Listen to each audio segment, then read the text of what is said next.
Hello, everyone. Welcome out to CarShield Field. Sorry for the late start here with us. Well, you've probably been watching everything on the feed, but thank you for joining us. My name is Brian French. I am the producer of Youth Baseball Midwest, and I will be your host for the morning. It is morning. It'll go into the afternoon, but we got gray versus gold PCDL League. We have Peyton Levasseur coming out, and I think that was old 3 pitches, 3 strikes, and go sit down. Go ahead, young man. Fill up the zone. Tom Dickinson out on strikes brings up Jaden Jones.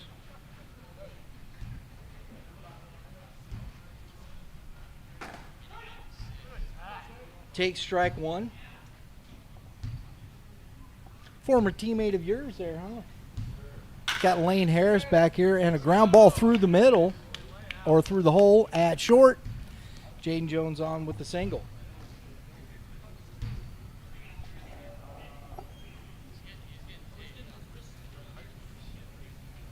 And let's see who's coming up. Ethan Sebastian. Yes, no? Number 98. That's what I thought.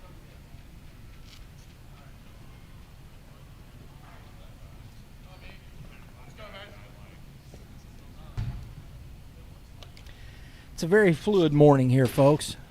Ball 1 from Levasseur.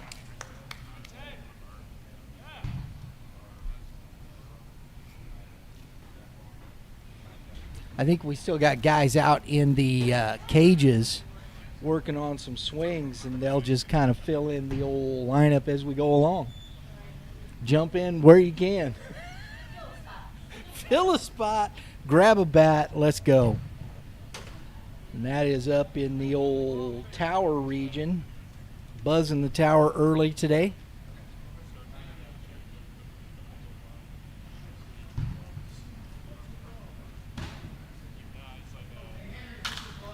That's popped foul, out of play, 2 balls, 2 strikes to Sebastian. We saw Levasseur last week, struggled a bit.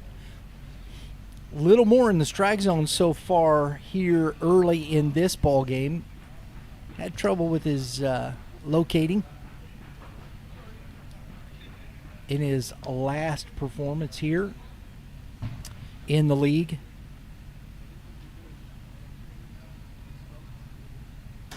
Curveball misses. 3 balls, 2 strikes.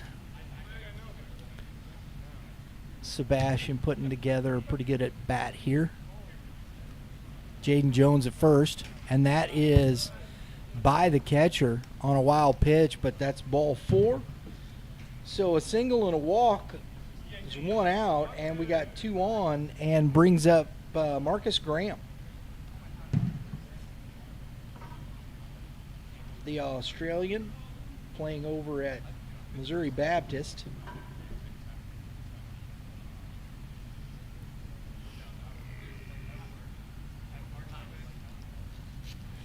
A lot of guys here today, big, deep rosters, a lot of guys to hit.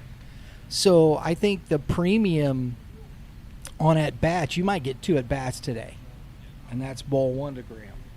And I think it's interesting to me where you're going to see, can a guy focus in making these at-bats that important? You're in a big spot here. You got 2 on with 1 out. You kind of put yourself in this place of this a big at-bat. What if you're in this spot in the 7th inning and you're down 1? That's 1 ball, 2 strikes.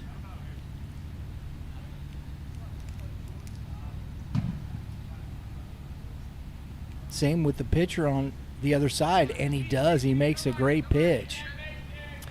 Buries that slider on the back foot, and Graham goes down swinging.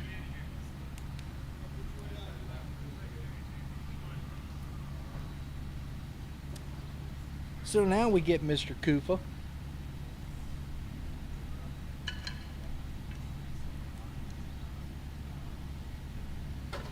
And that's ball one. Levasseur trying to work around the hit and walk. He's got 2 outs.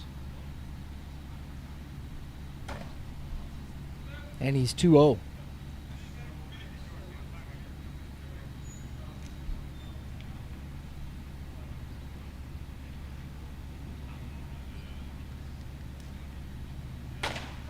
Good pitch. 2 balls and a strike. Big spot for Levasseur. Can he finish this off? Get himself out of the trouble? Runner goes. And the throw is down to second as Sebastian left a little late, but the throw's off the mark. And we've got runners at second and third, and that is ball 3.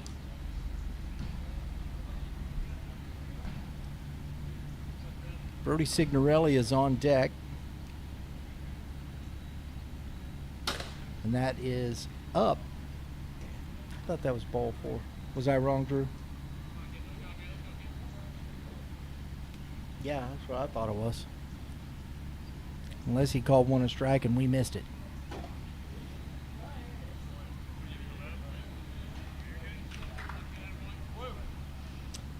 So now we have the bases loaded.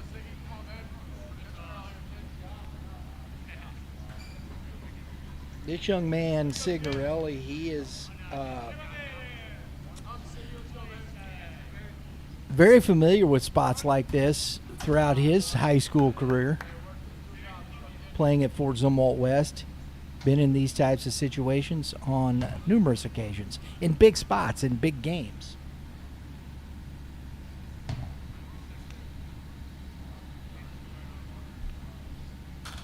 Ooh, healthy hack. Good pitch, just missed it. 1 ball, 1 strike.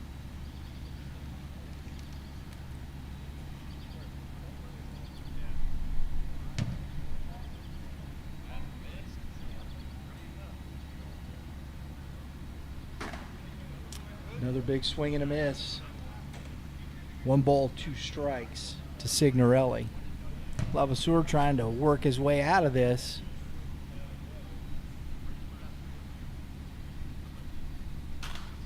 Fouled off again.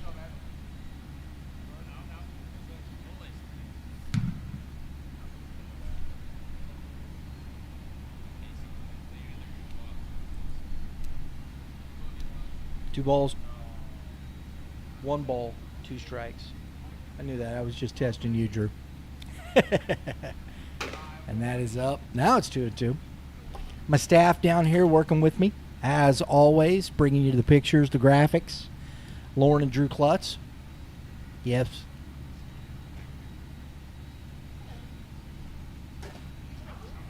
And that is a swing and a miss. Good off speed. Signorelli down on strikes, and Levasseur works himself out. Strands 3, no score. We head to the bottom of the first inning.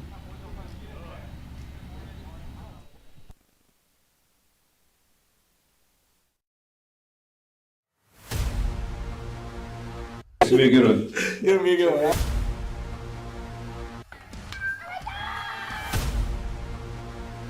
Definitely a different type of process. Cut down or freeze up. Being a coach's son. Jackson, of course, they keep retooling. 1 stolen base, a hit by pitch. Oh my goodness.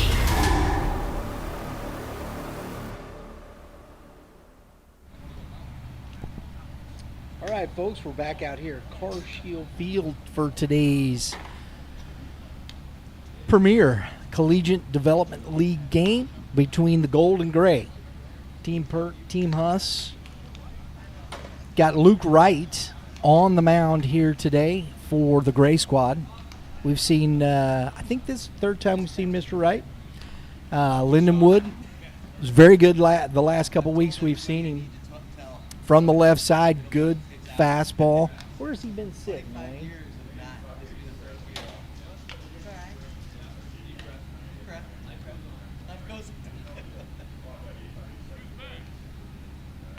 Okay.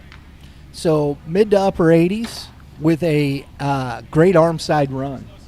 And he's going to be facing, to start off here, Colin Lovelady, then Nick Mullenix, and Sean Mitchell.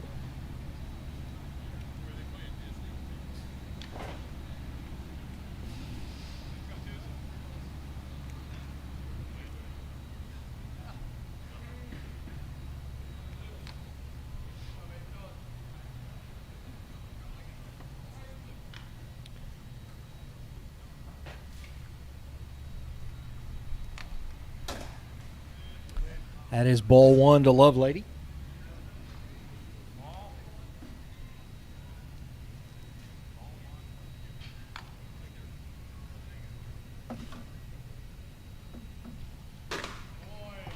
Big swing, missing on the fastball. 1 ball, 1 strike.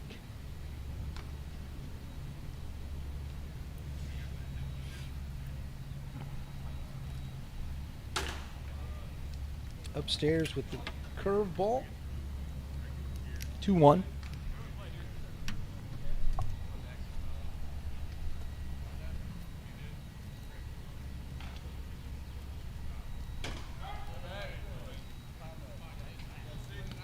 Outside corner, 2-2.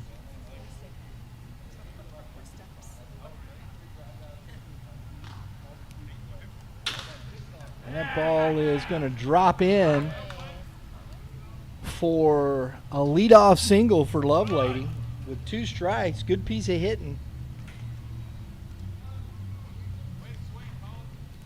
Nick Mullenix up to bat.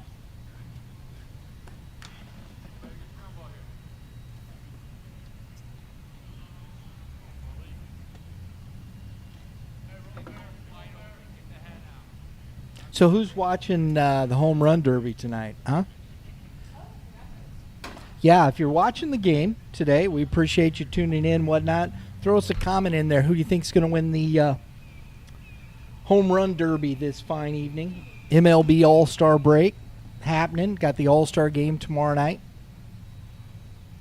Cardinals went out on a good win. I like that, right?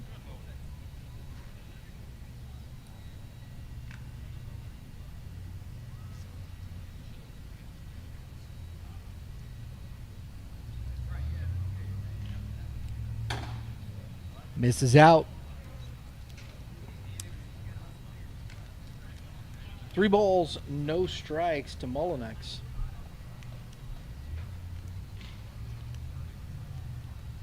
It's a good pitch from right. 3-1.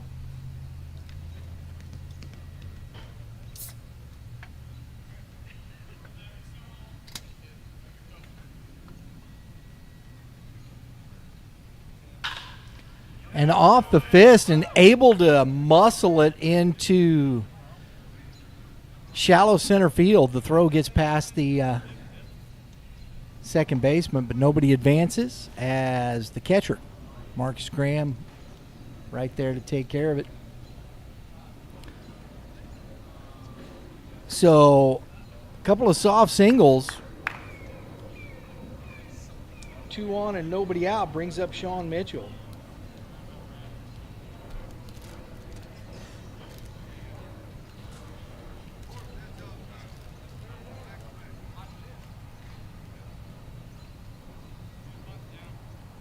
Mitchell's had some good at-bats we've seen over the past few weeks. Ball 1. Wright is struggling to, on the arm side, to catch that outside corner on the righties to get that strike. Good adjustment on the curveball for strike 1.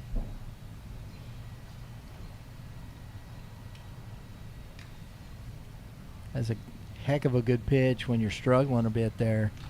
Get that strike.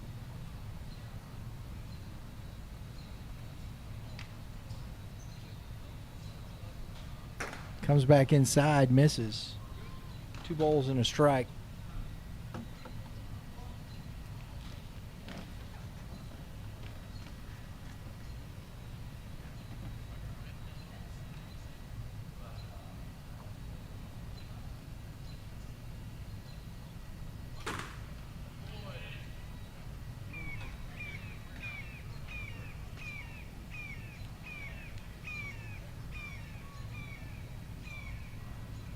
2 balls, 2 strikes.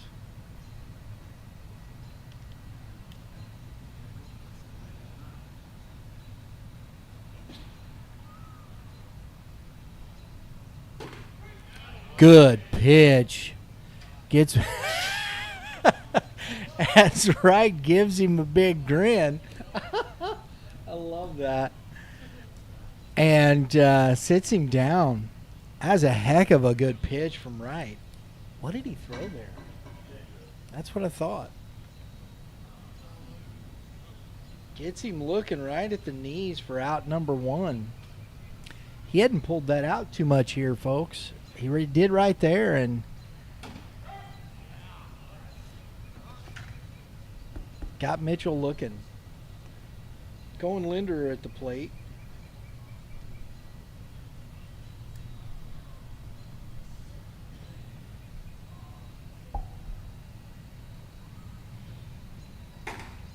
Good curveball. 0-2. Man, it looks like he just kind of was like, whew, he had that big smile after the changeup. Kind of relaxed him a bit. I love that. Are you kidding me, man? Oh, broke the bat. Got in on the hands. That's a goner.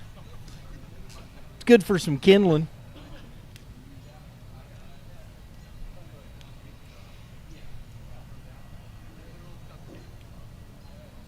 Somebody goes, here's my bat. Don't break it, please. Nah, these guys usually have a couple bats. But, you know.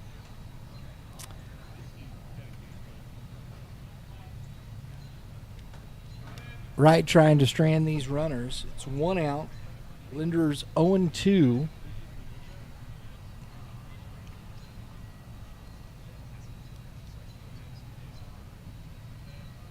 Long look at the runner at second.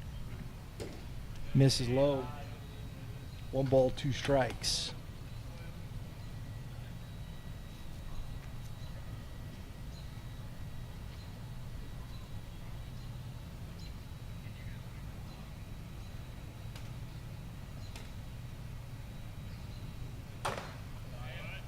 Goes back upstairs, 2-2.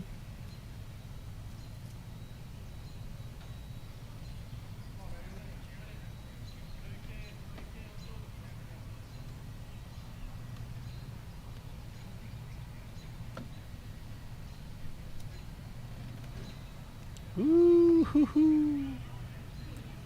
had to get out the way. 3-2. Works it back full. Wright found a little command there. He's lost it a little bit here. I like the fact that he's trying to work back in the inside of the plate. See if he goes back to that changeup. Good fastball. Rolls it, runs away. That's what I thought. I had to check with the Lane Harris up here, working hard for Premier pitching and performance. Working the stats. He's working with the equipment. He's been here working with these guys. Interning, right? Interning, yeah. And that is a shot by Skylar Stock through the hole. Throw is coming in, but not going to be in time, and no throw home. Lovelady scores on the 2-out single from Skylar Stock.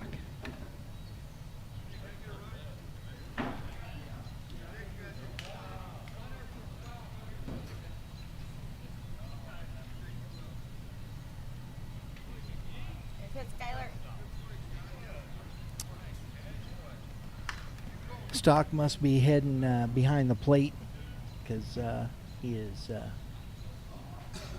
being courtesy run for. Jake McGee taking his spot. We have Trey Kent Landrum at the plate. Take strike 1.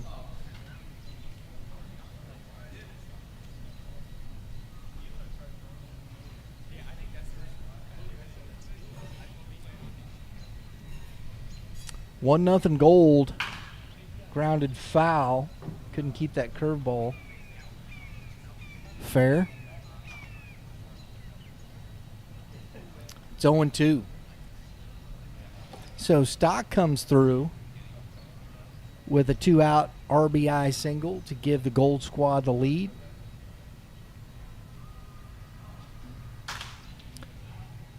Fouled back out of play. That fastball. Running away from the righty. Just enough to get the barrel on it. Foul it off. Or just to get the bat on it. Not really barreled it. And that is barreled fair down the line. That's going to be extra bases for Landrum. And Coach Perkins holds McGee up. 2-out RBI double for Kent Landrum, and that's going to do it for the bottom of the first. But they take a 2-0 lead. We head to the top of the second inning.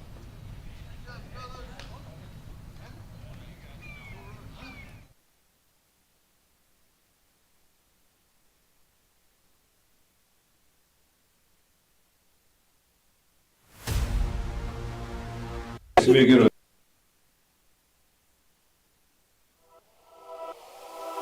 didn't have to do it, but even going through the process, the biggest thing that we were looking for, and I would hope any player, is trying to find a place where there's consistency and the expectations are clear. No doubt. That if you go in as a freshman, you have a realistic opportunity to play. I mean, for any player, anyone watching, that should be your goal. Go.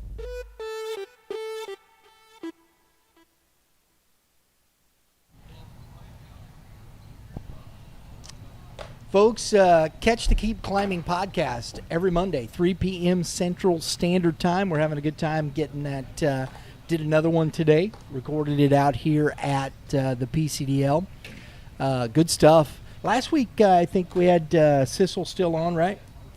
Talking about recruiting, yeah. It's a good episode. Make sure, as soon as you're done here, make sure you're watching the ball game. Go check out the Keep Climbing podcast with Brett Graves.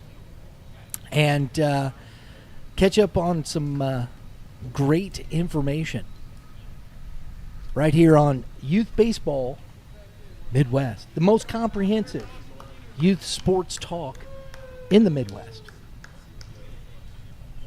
That's the way we roll.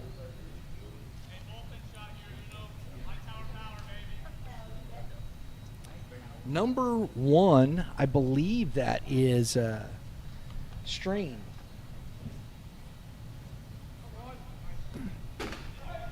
Takes strike 1. Haven't seen him in a bit.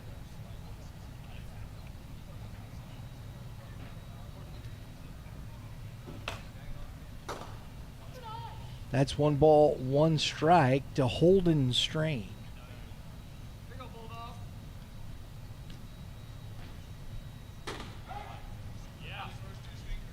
Quickly, 1 ball, 2 strikes. Second inning of work for Peyton Lavaseur. He got the K early. Oh, he went. Yes, he did. Oh, young man, don't break the bat. They're too expensive.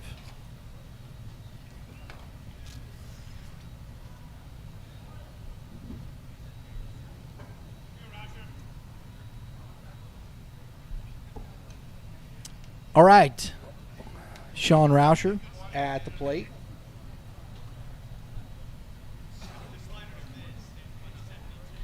I've enjoyed watching Mr. Rauscher play over the past 5 weeks. It's been a lot of fun.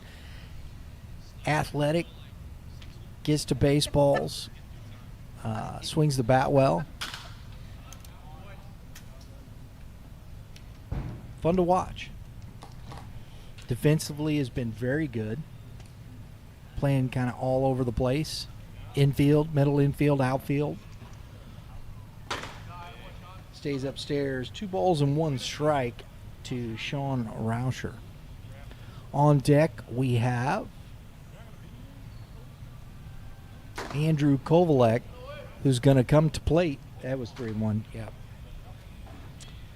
After the 1-out base on ball, so kind of a pattern here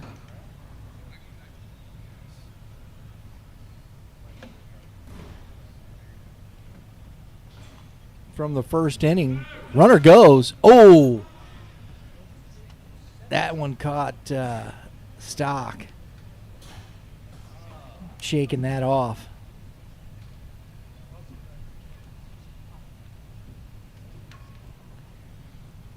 Everybody taking a breath here. Make sure he clears the cobwebs. That was a great jump by Rauscher.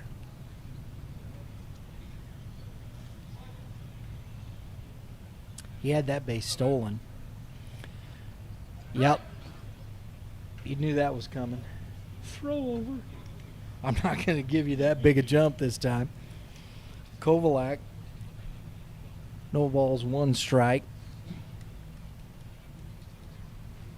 Curveball. Drops in for a strike. We'll see if Levasseur can get back here. The first inning, he struck out the first batter, then the single and the walk. Kovalak tries to stay on that curveball, can't quite get it barreled, and it's fouled down the line.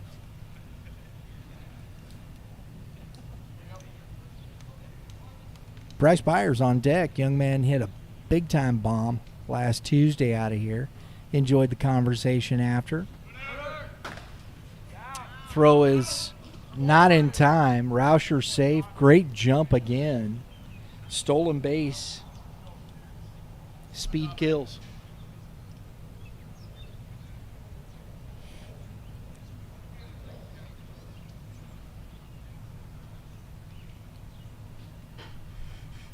That's outside. 2 balls, 2 strikes to Mr. Kovalak.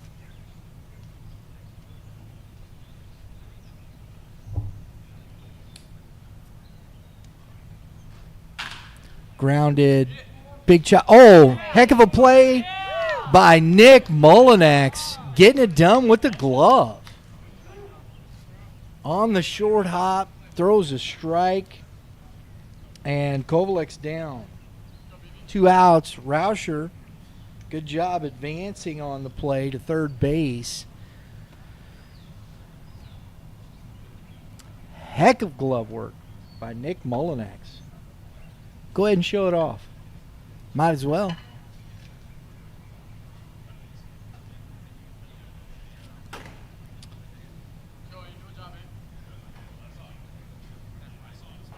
So Bryce Byers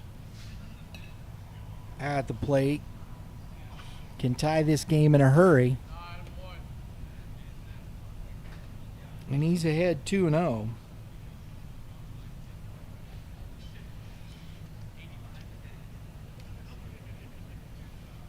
Rauscher at third.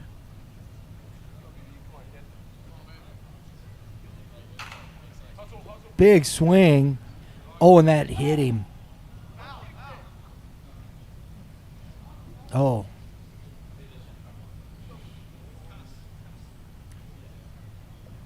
Okay. Foul ball.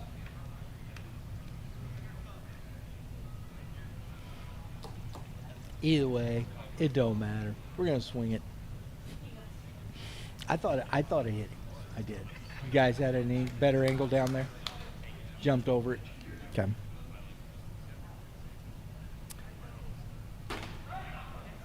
Hey, don't ask us for instant replay. We don't have it, right?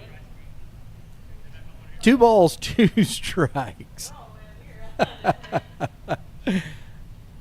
And that misses in. So the count's full. 2 outs, a runner at third. Levasseur trying to finish out this inning and keep the 0 on the board. He's had traffic, but not allowed to run. Big swing and a miss on the curveball. Good job. Buries that on the backside.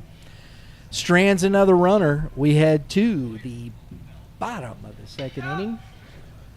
2-0 Gold.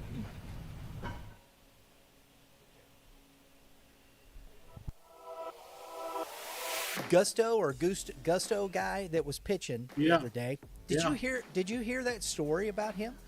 It was so interesting. He was cut from his high school team because he couldn't throw hard enough. Went to junior college and to pitch, He was in the low 80s. He was going to get cut. They had an injury.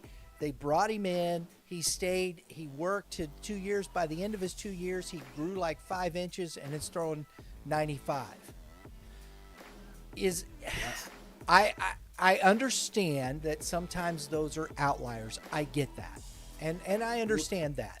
But it happens still. And I think this is where sometimes kids give up on themselves maybe a little too early. Don't you agree?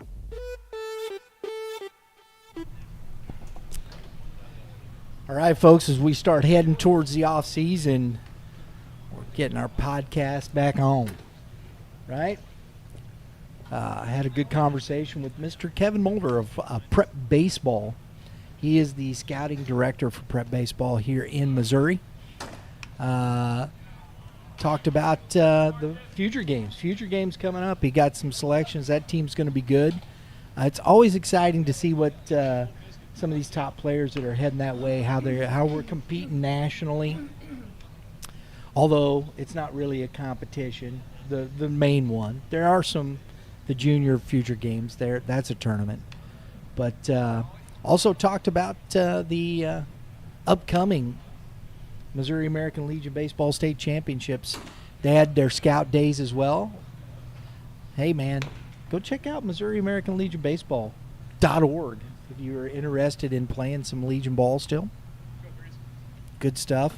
Check out Baseball Talk. Each week we got a couple of shows. We had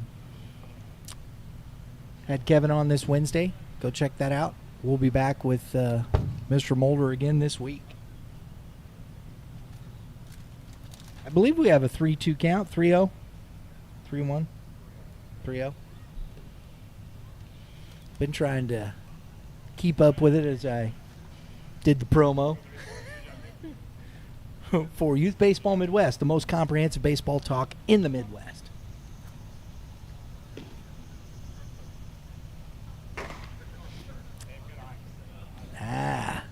There was a strike in there.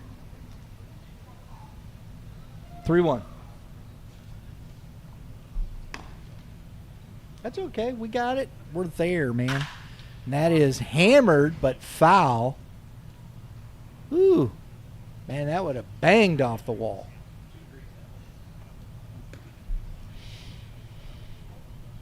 That'd have been a loud single off the wall.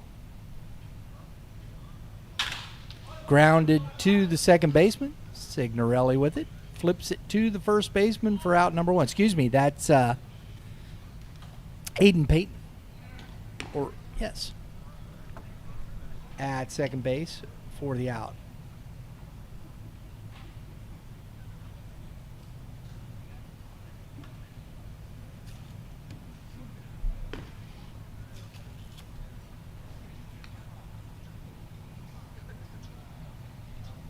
Brings up Jack Cartwright, who takes a strike on the first pitch.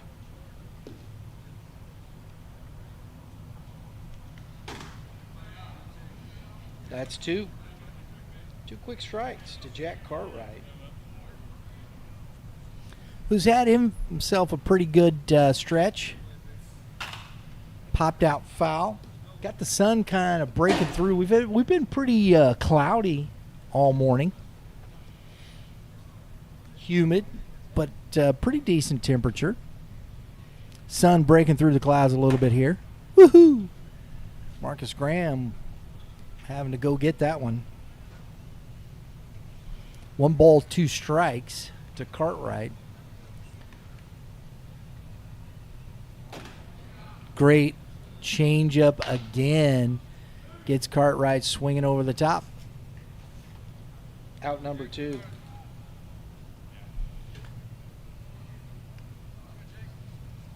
Jake McGee.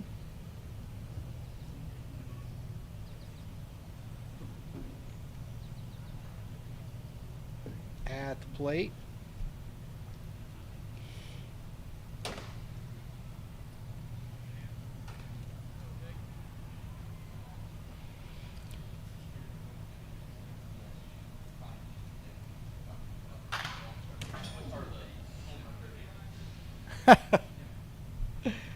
1 ball, 1 strike.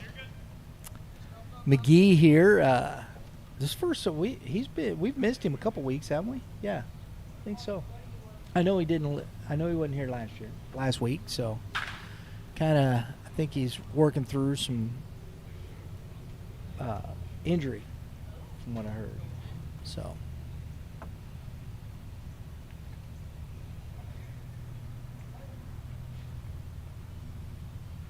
One ball, 2 strikes.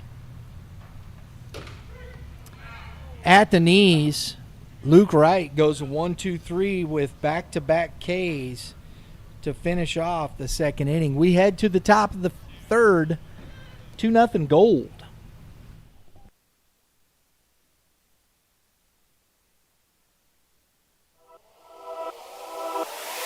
Rotational acceleration and his vertical, his 30, his 60, like all those numbers show what his body's capable of. We've talked about that in the previous episode here of just your next opportunity in baseball is way more about projectability based off of your tools. Yeah. We talk a lot about, especially with our business of building your engine, that like you're getting the next opportunity based off of what, scouts, analytics say that your success will be at the next level. Yeah. So.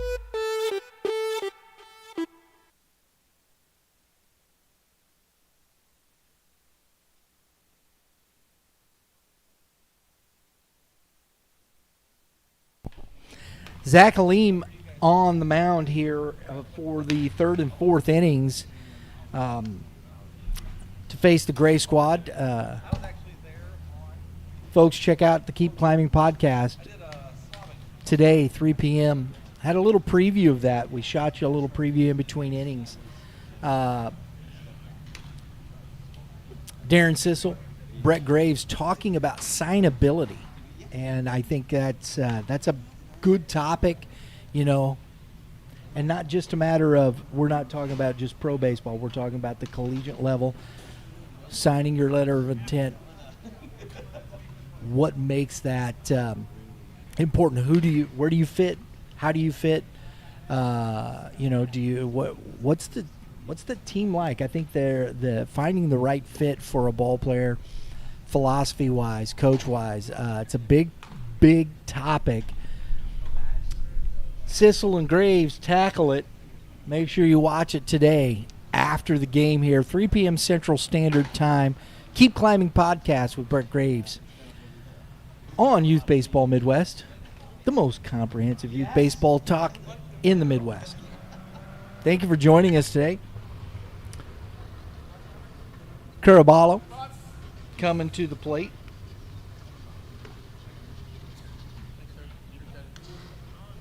Joined the league late. I think he started last week, if I'm not mistaken. Mr. Caraballo.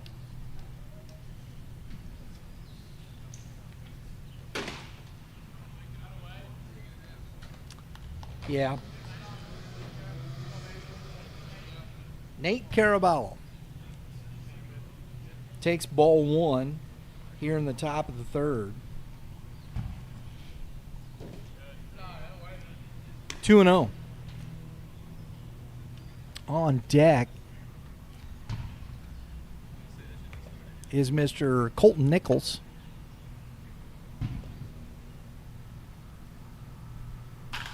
Oh, a little excuse me swing. Love lady up. Flips it. Out number 1.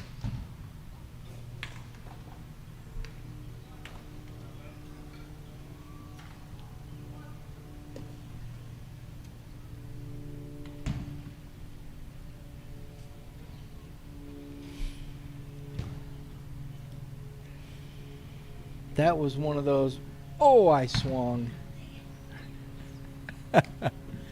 Didn't really want to. And that is flown into right field.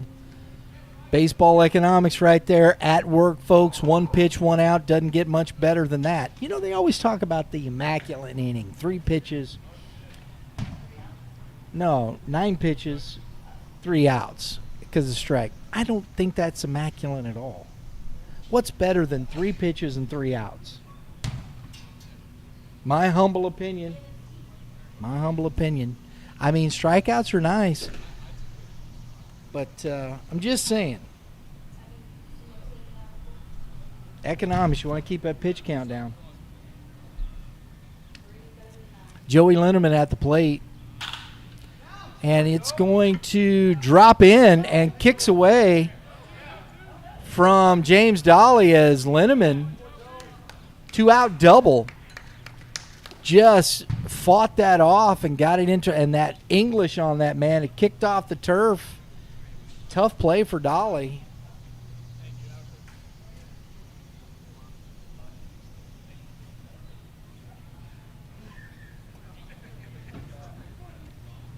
Has the double, brings up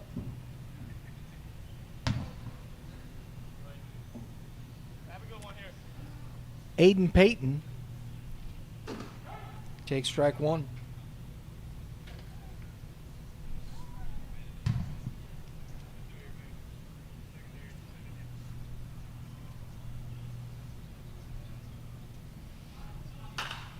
Fouled back out of play.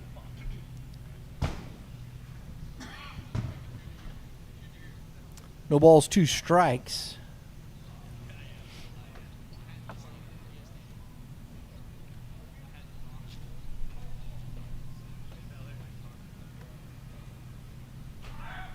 Curveball stays up. Great jump. Linneman takes the bag.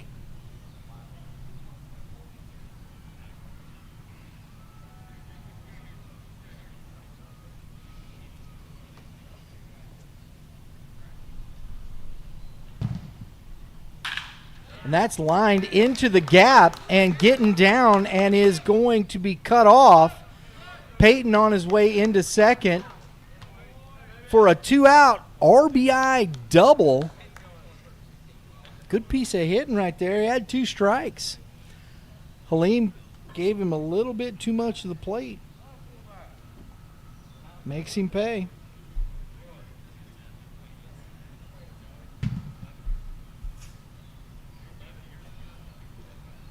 Back to the top of the order here with, well,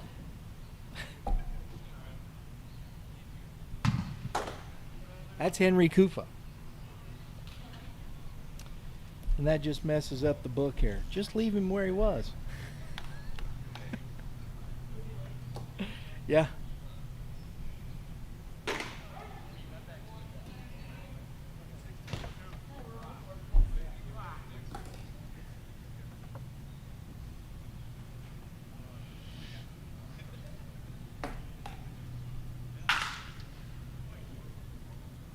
That's foul.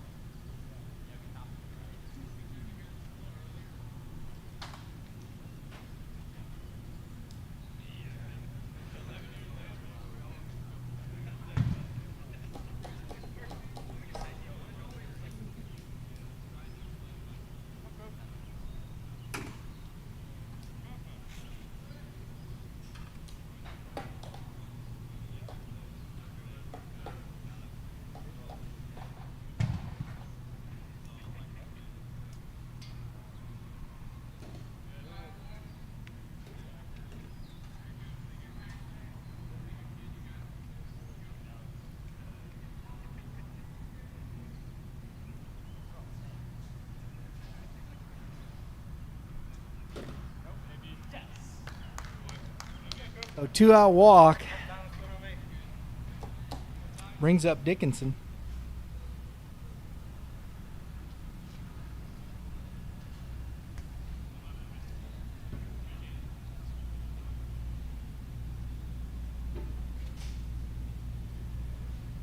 Halim trying to work out of some trouble. Big swing and a miss from Dickinson.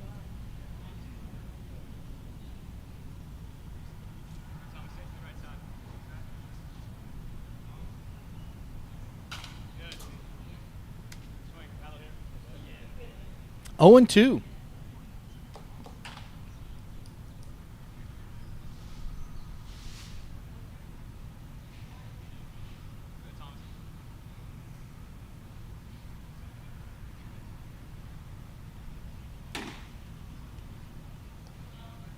One ball, 2 strikes.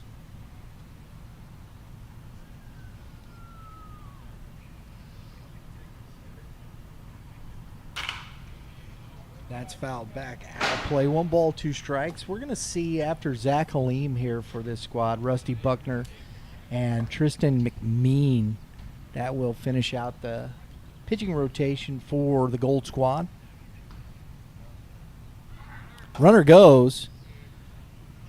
Peyton steals third. Kufa doesn't follow. And we got 2 balls and 2 strikes.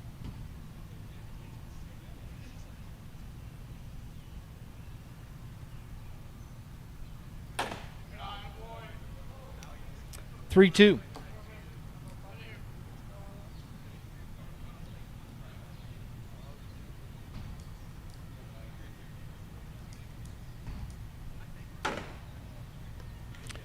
Dickinson goes down swinging. Halim strands 2. We head to the bottom of the 3rd inning, 2-0 Gold.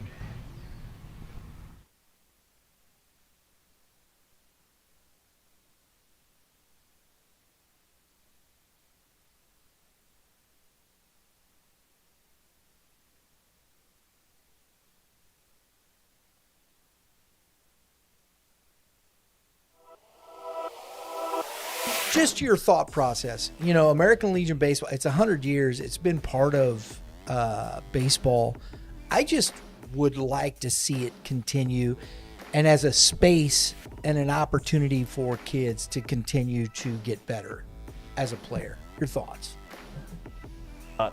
I think the key to it kind of continuing to advance and grow and becoming a more formidable option for like the higher level player, right, is all going to come down to the coaching and the development. Like if you have a Legion program, and I'm sure there are some, I'm just not familiar with it, that can offer high-level development, high-level training, high-level coaching, where like you bring in guys and like they're dudes, like they're getting better over the course of an off season, a 2-year plan, a 3-year plan. That will be the key.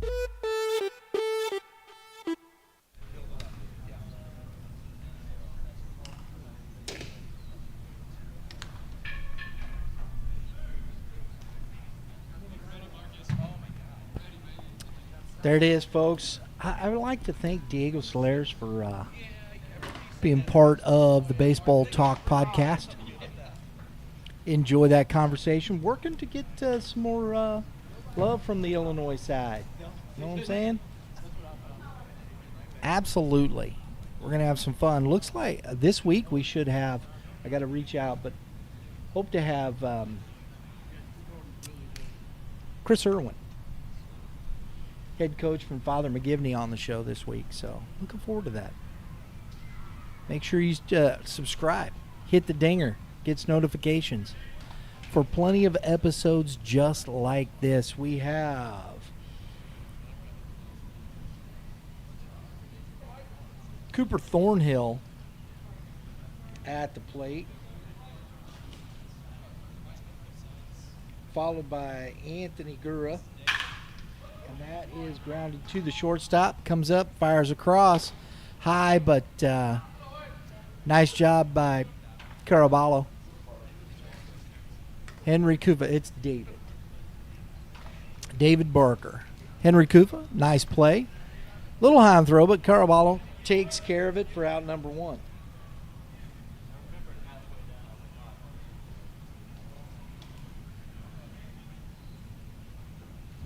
Brings up Anthony Gura. I didn't know he's wearing the gray shirt, but what ended up happening is they had way too many guys on that side. And so they decided to share. Might as well. 1 ball, 1 strike, so Gura changes sides for today.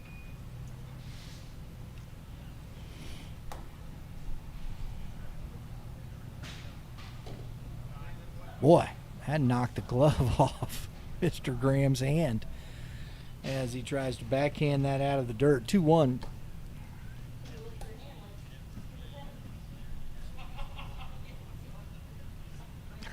Blue got a chuckle out of it.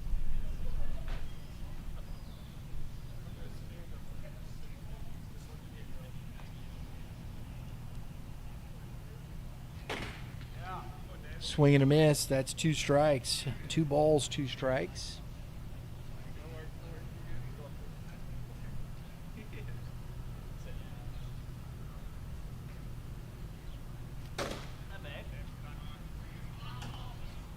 So it's full.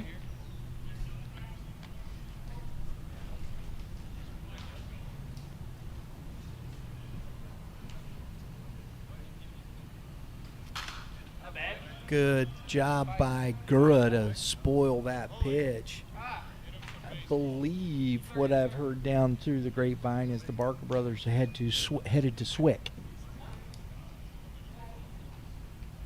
Southwest Illinois College. Good pitch. Catches the inside corner fastball. And Gura thought he had the walk. Blue said otherwise. And we're back to the top of the order.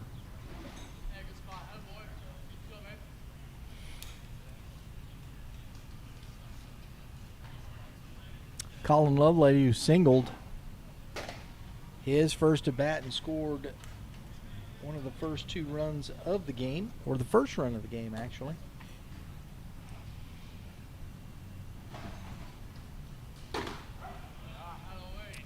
One ball, one strike.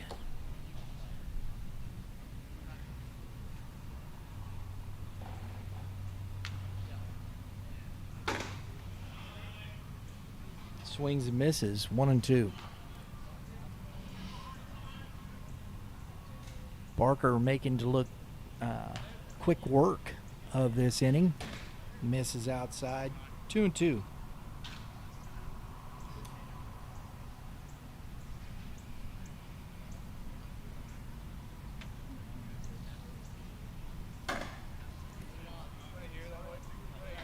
Count runs full. Barker brothers have had a good 5 weeks. They've looked very solid, throwing strikes, good command.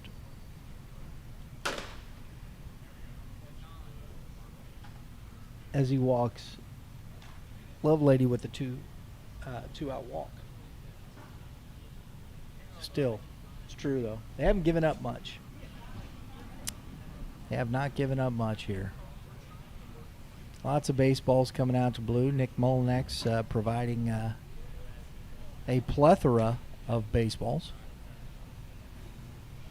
Maybe he's going to foul all those back off.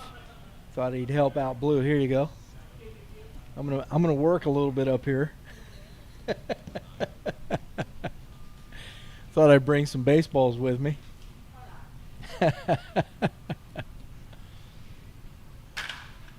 little flare.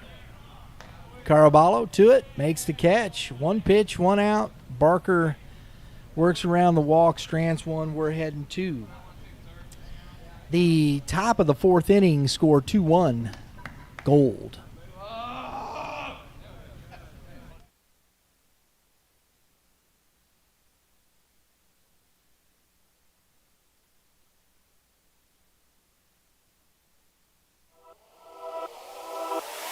And then when you get into this topic and this week with the draft, I guess the draft would actually be today when this comes out, next Monday. Yeah. So the draft's probably currently going on. Yep.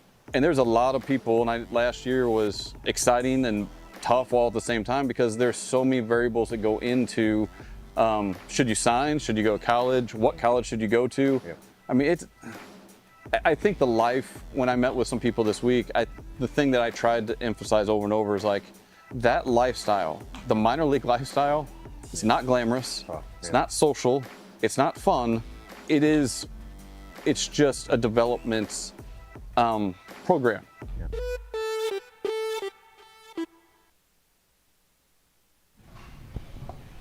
Okay, folks, Zach Halim back out for his 2nd inning of work. Did a good job. Did allow the 1 run after the double by Linneman and scored on the double by Peyton. Jaden Jones will be heading off this inning, followed by Ethan Sebastian and Marcus Graham.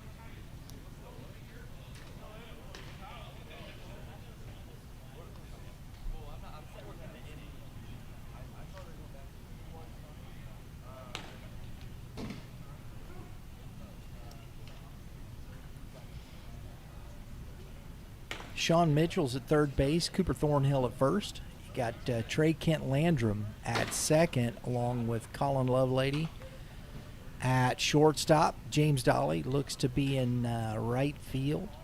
Jake McGee in center. Actually, James Dolly has moved over to left field. That's Jack Cartwright out in right.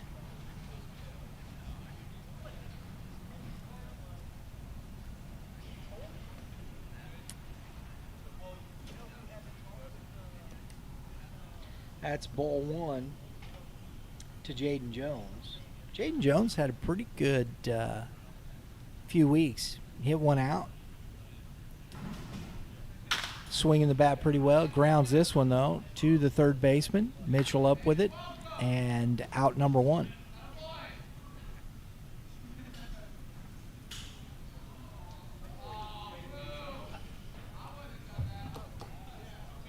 Most of the hits we've seen from Jones have been to the left side, but he hit the opposite field home run.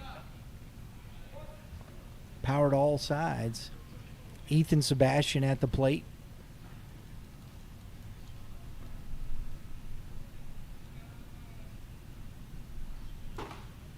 Big swing and a miss. Strike one.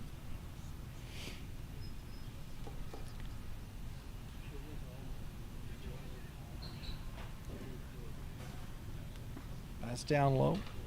1 ball, 1 strike. It's been a good outing for Halim. He's had his struggles in places over the last few weeks, but today's been pretty solid, just allowing the 1 run. That one curveball got away from him. 2-1.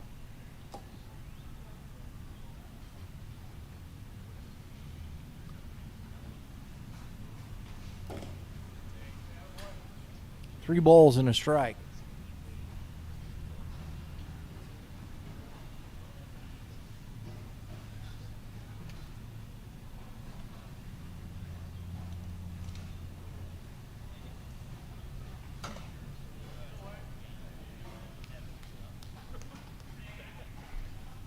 Base on balls brings up Marcus Graham as Sebastian heads over to first base. Oh, we got somebody out there. Looks like Colton Nichols out there with the stopwatch. Strike one to Graham. Lefty on lefty here. I like this, man. They're out there helping him out. Get some timing down on the stolen bases. Stays up, 1 ball, 1 strike.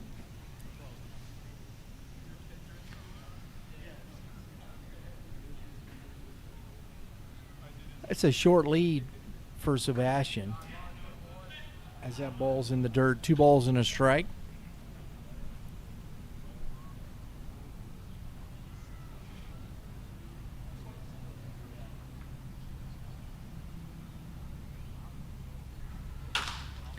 Lifted on the infield.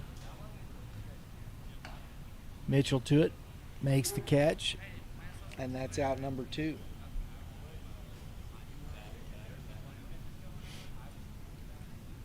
Brody Signorelli, his second at bat, struck out with the bases loaded, left everybody out there.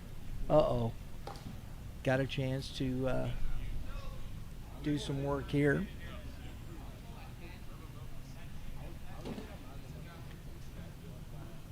Swing and a miss. Strike 1.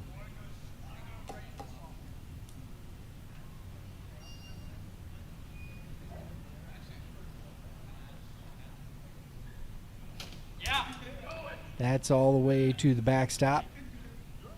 Sebastian rolls into second base. Tying run in scoring position.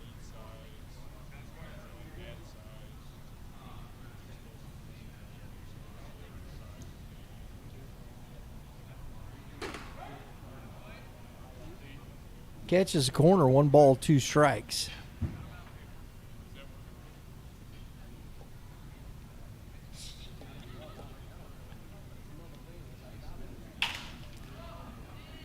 Lifted into shallow right field and making the catch Jack Cartwright. 4 out number 3. We had 2. The bottom of the 4th, 2-1 Gold.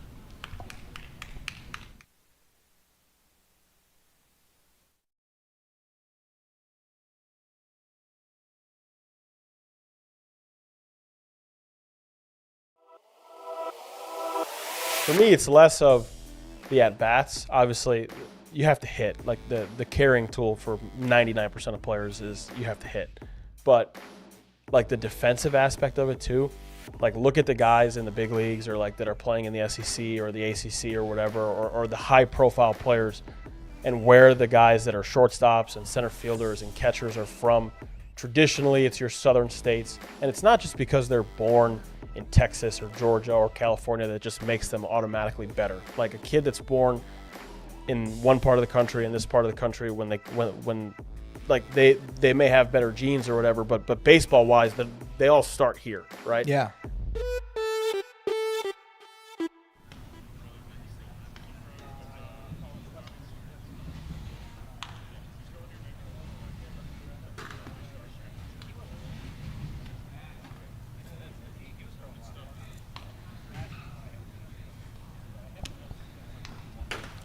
Something fun happening this week, folks. Right, Lauren?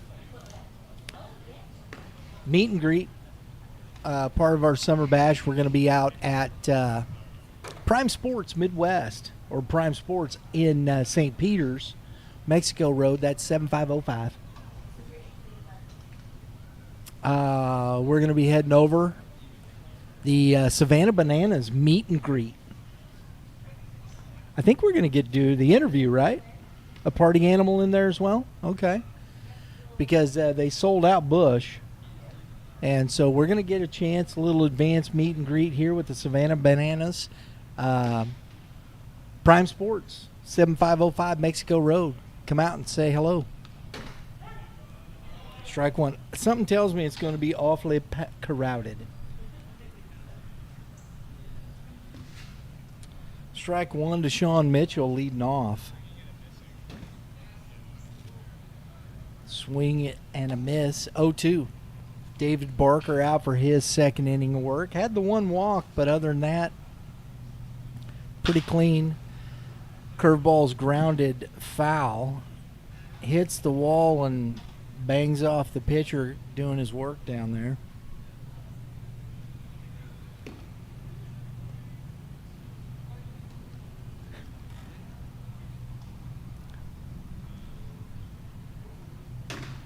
Curveball misses. 1 ball, 2 strikes. That's where you have to have the sign down there. Do the band work at your own risk.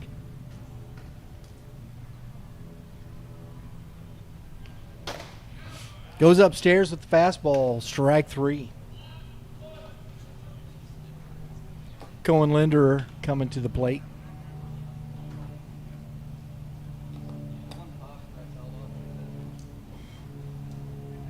David Barker's been very good out here. It's fun to watch. He explosive fastball, good curveball.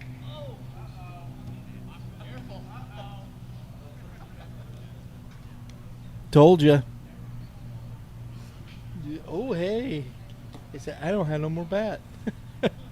Cohen Linder shattered his bat earlier. I went off the end. Misses outside. 1 ball, 1 strike. Checking that one, making sure. I want one made out of bamboo, man. Hard to break bamboo.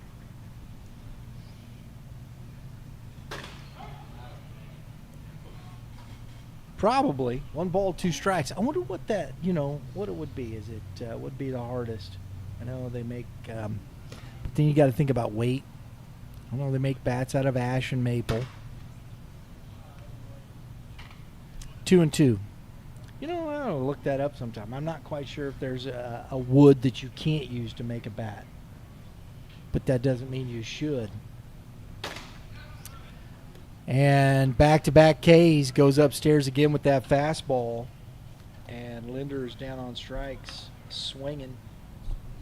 Skylar Stock, RBI single.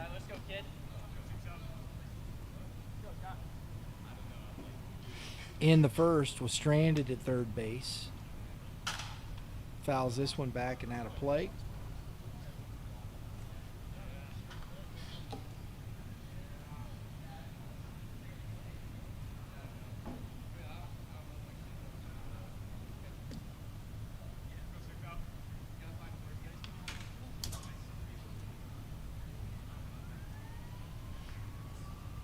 That went sailing to the backstop.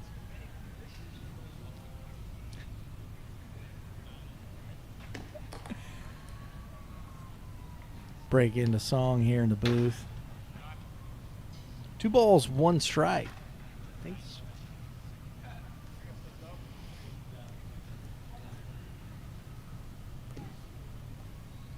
What do we got? Some cool facts over there, Lauren? That's a strike on the outside corner. 2-2. Ash, maple, and birch. Exactly. There we go.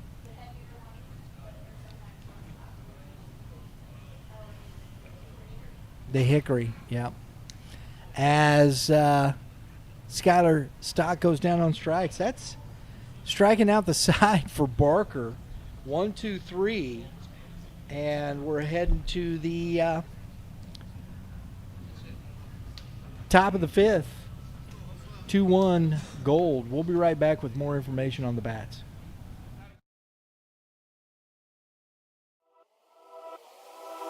Ball player.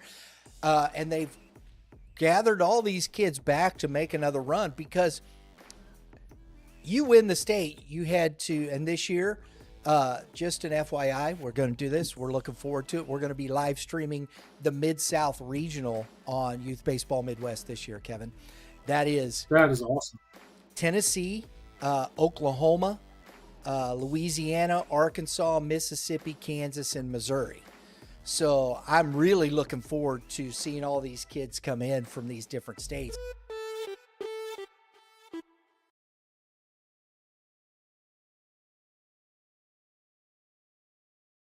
All right, folks, we got the big stuff here on that. Bamboo is technically, they say, grass.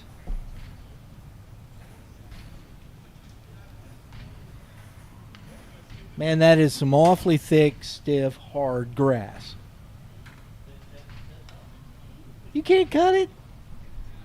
Got to use a machete on it, I guess, out there whacking the bamboo. I'm going to grow bamboo in my front yard from now on. No rings. It's a grass. Okay. But you can use it for a bat. Is it legal like in the MLB or something like that? I don't know.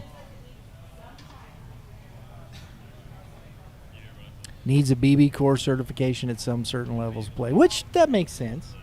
But hickory is too heavy a lot of times. You got to be a man to swing that one. Got to use both. As I heard yesterday, I was watching the ball game, the Dodgers and Giants, and Hunter Pence. I loved Hunter Pence as an announcer. He's a guy his ball hit to the warning track at Oracle Field. That is as we've got a new pitcher. Let me get up to speed here. Chatting here a little bit too much. Here we go. Because we got a new pitcher, and it, as we said, Rusty Buckner facing Holden Strain, and it's 1 ball, 1 strike.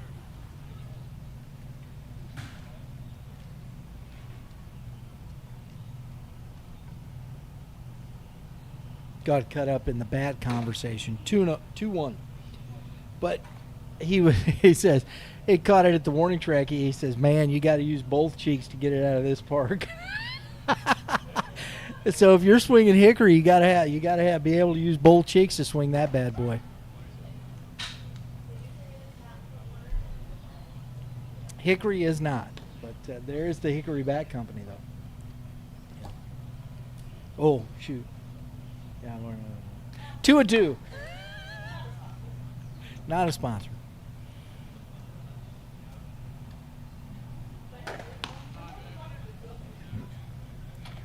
Three balls, 2 strikes here to Holden Strain to lead off. Buckner going full in his first batter. Sean Rauscher on deck. And the walk. So leadoff walk. Those free bases are haunting. But I like that, so which bats break the least? Is it the maple?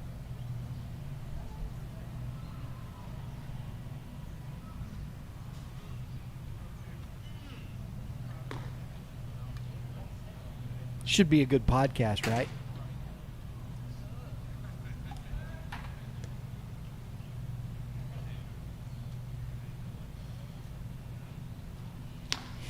Rauscher had to get out the way.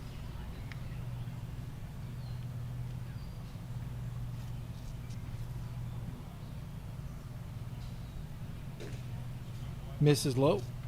2-0. I wonder what most of these guys are swinging here, if it's a lot of ash or maple. I'd say I think a lot of the pro bats are maple that are being sold out there. And that's to the backstop. Lane, did you ever swing a wood bat?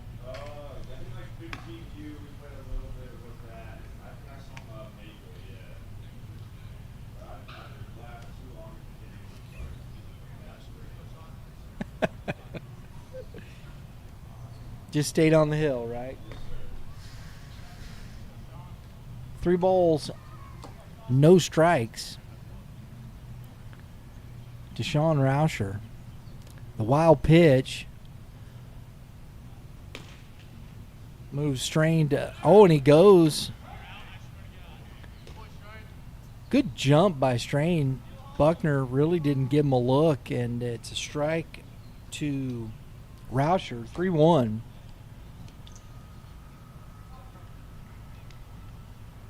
Sometimes I think it's a bit easier to steal third with that batter. If you can time it up. And Buckner's got a big leg kick.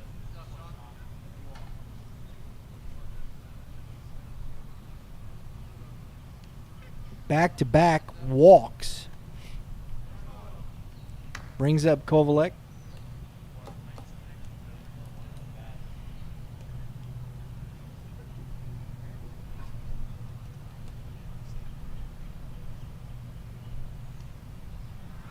Runner goes. Woo! And throws it down. He got him in there. He threw it. Rauscher gets tagged out by Mullenix playing first base. So good job.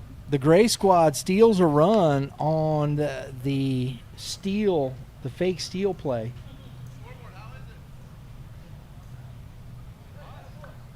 Strain scores. And if you're scoring at home, that's like 2-6-3, I think it was. That's what we're going with for out number 1. Kovalek is now, I believe, 2 balls. No strikes.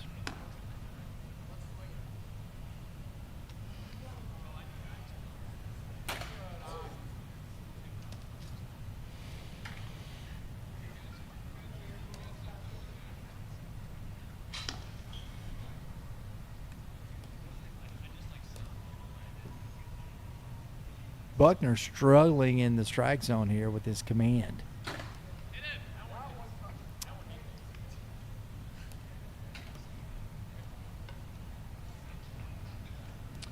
So Kovalek's on. Brings up Byers, who struck out his first at bat.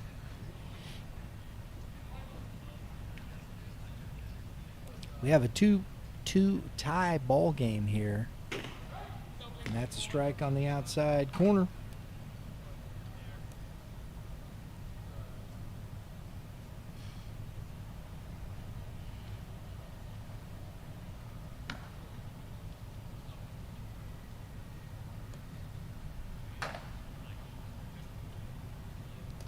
Misses outside, 1-1.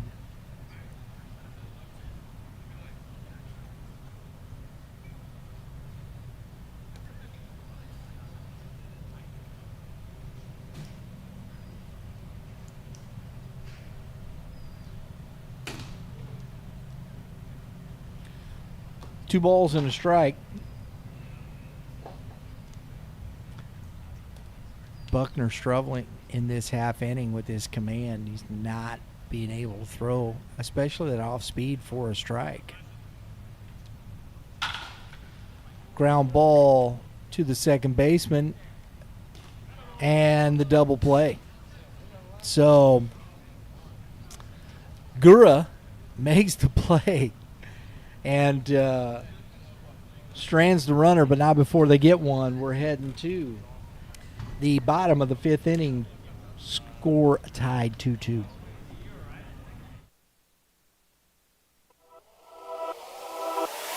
Rotational acceleration, No doubt. and his vertical, his 30, his 60, like all those numbers Correct. show what his body's capable of. We've talked about that in a previous episode here of just your next opportunity in baseball is way more about projectability based off of your tools. Yeah. We talk a lot about, especially with our business of building your engine, you know, that like you're getting the next opportunity based off of what, you know, scouts, analytics say that your success will be at the next level. Yeah. You know, so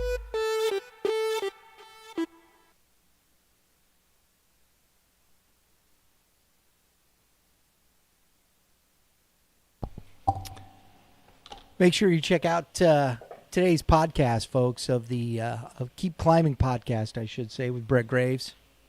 Today, 3 p.m. Central Standard Time. So we got baseball all day today. Got the ball game here. As Darren Sissel joins Brett Graves on the show today, talking about signability. Great conversation. Talking about how these kids look at where they're going to school. And are they signable? Are they a fit for that school? I think this is a very important topic, one that you don't want to miss, especially if you got a young man who is wanting to play some college baseball. Where do I fit? Where do I go? And so 3 o'clock Central Standard Time today. Keep Climbing podcast with Brett Graves. Here on Youth Baseball Midwest, the most comprehensive youth baseball talk in the Midwest. Absolutely. Michael Barker on the mound here for the Gray Squad to start off the 5th inning. Bottom of the 5th, I should say. He's going to face off against Trey Kent Landrum, then James Dolly and Jack Cartwright here in the bottom half of the inning. And it is strike 1. Might as well. Know what I mean? Isn't that the goal? Throw strikes.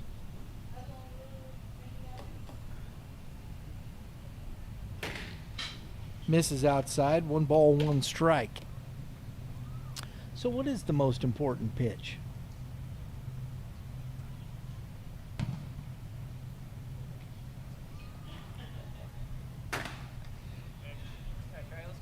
That's the philosophical question of baseball. Yes. What is the most important pitch? Yeah, you know, as you're pitching in a ball game. That's lined into center field and going to drop in for a leadoff single for Landrum.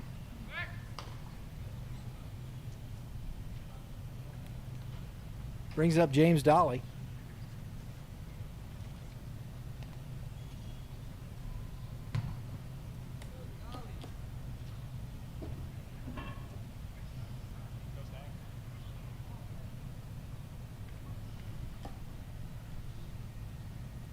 We saw Mr. Dolly do some damage last week.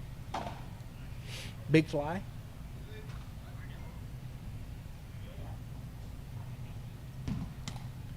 Double. Swinging the bat very well here in the league.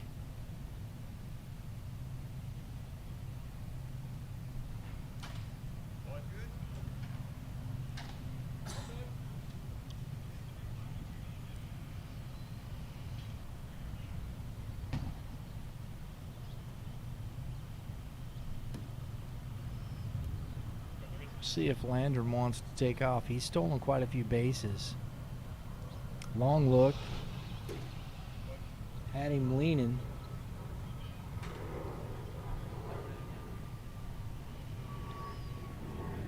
2 balls, no strikes.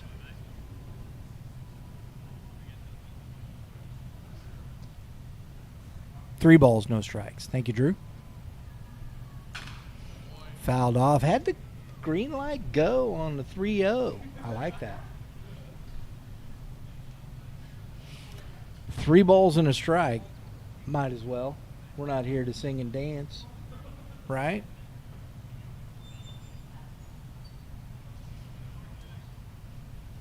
Throw over. Lander back in easily.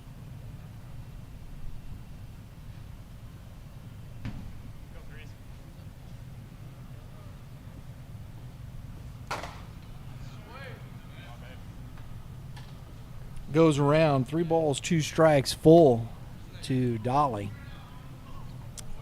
That's a good fastball up in the zone. Couldn't lay off. Runner goes. That ball is inside. Ball 4.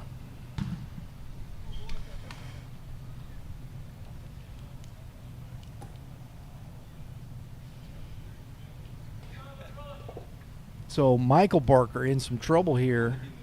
Nobody out, 2 on. Jack Cartwright, who can put a charge in a baseball here, is at the plate. Oh, turns and squares to bunt. Man, that's old Coach P special right there. I like that, though.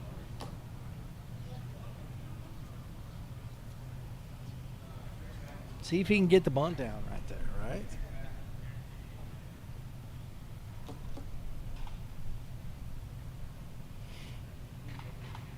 Squares again. And that's strike 2. No balls, 2 strikes.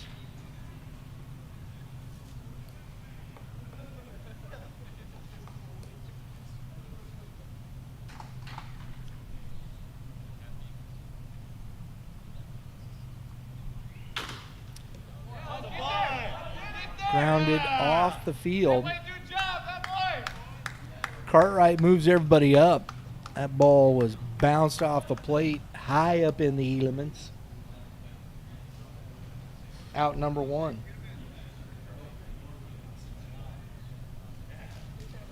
Moves both runners into scoring position for Jake McGee, who struck out looking his last at bat, or first at bat. Big spot here. Misses away. 1-0. Thornhill and Gura after McGee with the 1 out. Trying to put together a pretty good inning here. Didn't get too crazy, though, because they watch pitch counts here.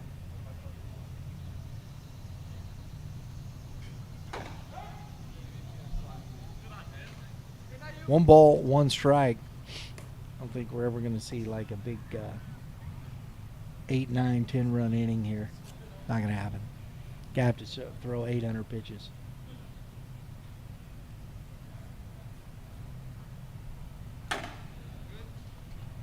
Two and 1. Parker struggling on that arm side. Can't get it back on the outside of the plate.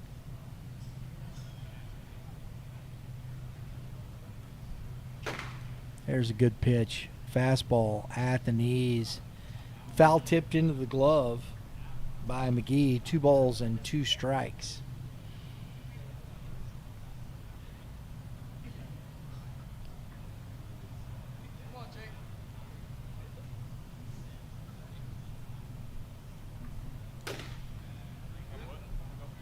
Three and 2.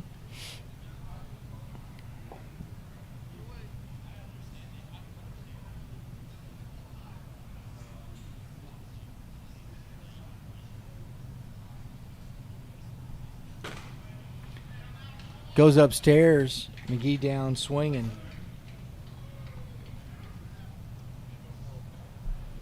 Cooper Thornhill.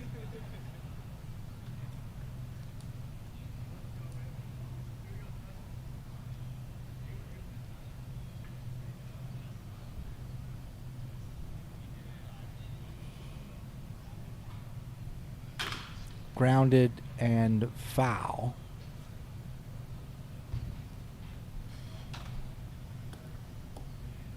So after the single and the walk, Barker's kind of settled in here.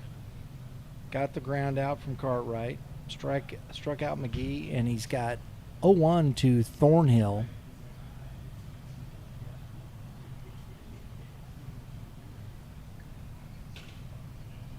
That misses away.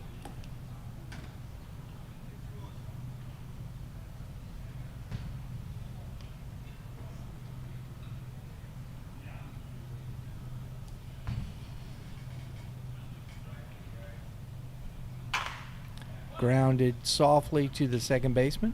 Rauscher up with it. Flips it to the first baseman.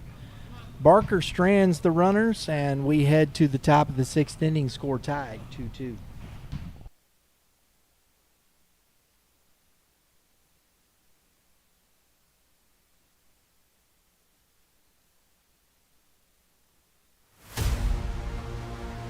Give me a good one. Give me a good one.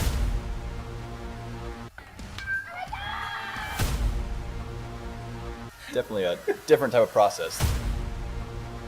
Cut down or freeze up. Being a coach's son. Jackson, of course, they keep retooling. One stone to face, a hit by pitch. Oh my goodness.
Top of the sixth inning, Rusty Buckner for his second inning of work.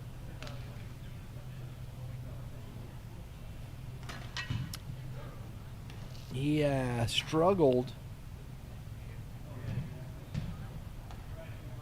in the first inning of work, but only allowed the one run. Had the two walks.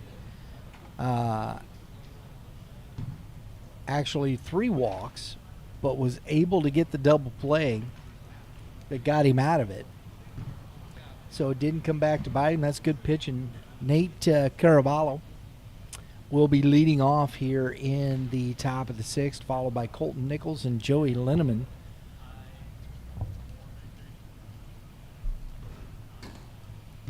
Almost hit him. Almost only counts in horseshoes and hand grenades. We're definitely not playing horseshoes.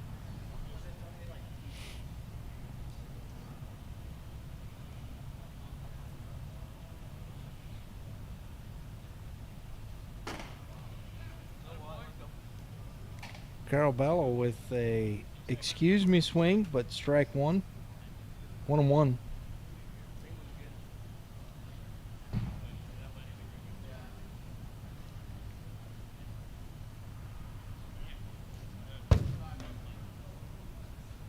Two balls, one strike to Caraballo.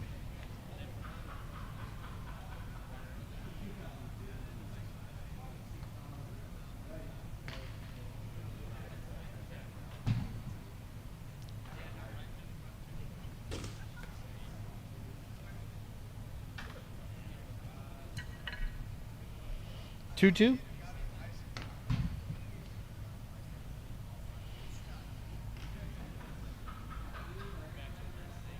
Got some folks in the stands here watching the ball game, I should say. There we go. Misses in, 3-2. Home run derby tonight. Do we have anybody share their thoughts on who might win it? No? All right. That ball is hammered deep. Nice play by Cohen Linderer as he has to go back to the warning track. Shoot, man. I think other sides of the ballpark, that thing's gone. But hit it to the deepest part of the ballpark, and it's an out.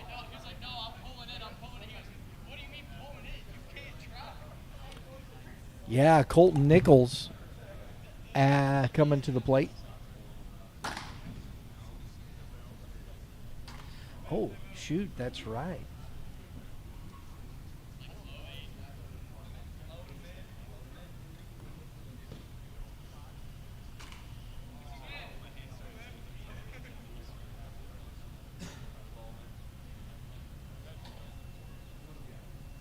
MLB draft. Got all kinds of stuff going on with baseball right now. Number 1 overall pick in the MLB draft. Eli Willits, shortstop from Fort Cobb Bronxton High School in Oklahoma. Guys. In Oklahoma.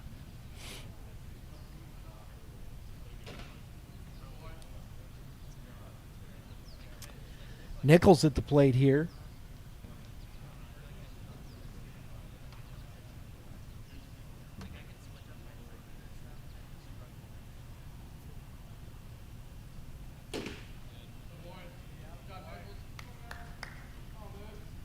Three balls. Full count.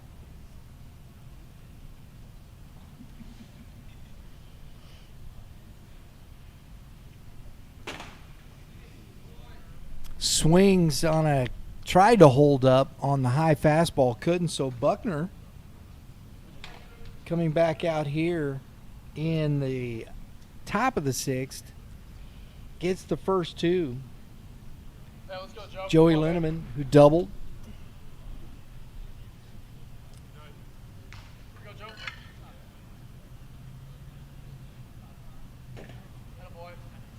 Another Holiday get drafted. Ethan Holiday by the Colorado Rockies.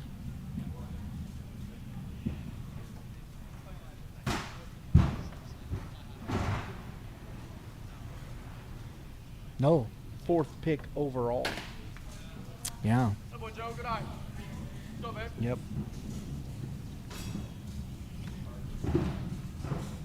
Yeah, that's what I'm looking at. Liam Doyle from Tennessee, left-handed pitcher. Go, babe. That's a strike. Where are we at? 2 balls, 1 strike. I knew that. On top of it. But for Cardinal, and that ball's driven and right at Cartwright for out number 3. Hit it hard, but right at him. That's why we say always hit them where they ain't. We head to the bottom of the 6th inning, score tied 2-2.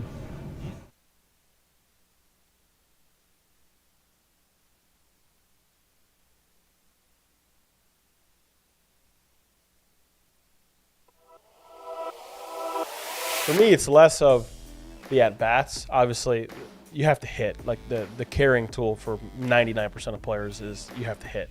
But like the defensive aspect of it too, like look at the guys in the big leagues or like that are playing in the SEC or the ACC or whatever, or the high-profile players, and where the guys that are shortstops and center fielders and catchers are from. Traditionally, it's your southern states, and it's not just because they're born in Texas or Georgia or California that just makes them automatically better. Like a kid that's born in one part of the country and this part of the country, when they may have better genes or whatever, but baseball wise, they all start here, right? Yeah.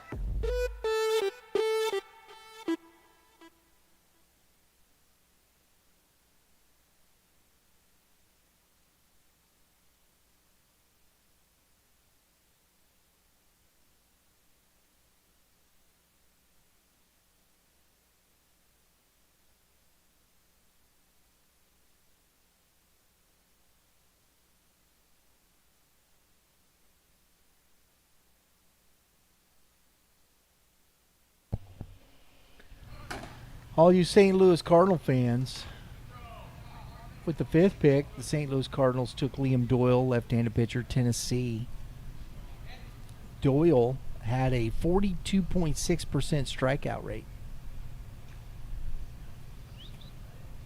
Mid-90s fastball. Be interesting. Coming out of Tennessee. Anthony Gurr to face Michael Baker for his second inning of work. Takes ball 1.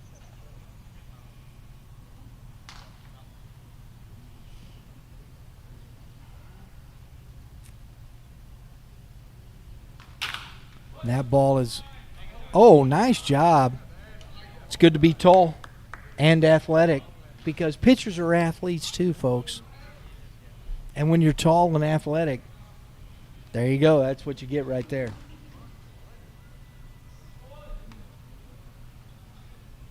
Gura down on the 1-3 if you're scoring at home.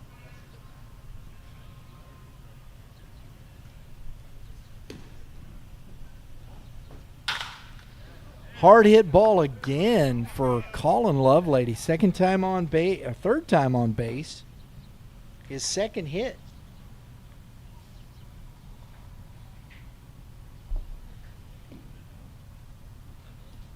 Two for two with a walk and a run scored for Mr. Lovelady at the top of the order. Brings up Nick Mullenix.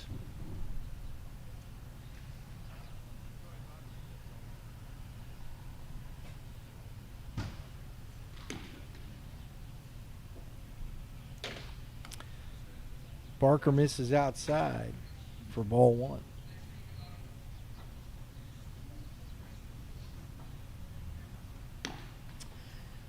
Did you say that was Charles Davalin, the outfielder from Arkansas? Yeah. Went to the Dodgers with the 41st pick.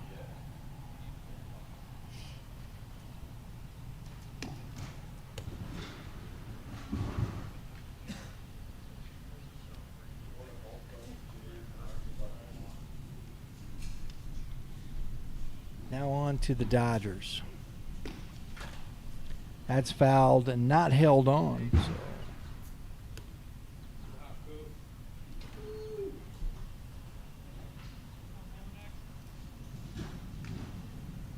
Cardinals take the outfielder from Houston High School in Tennessee, Ryan Mitchell.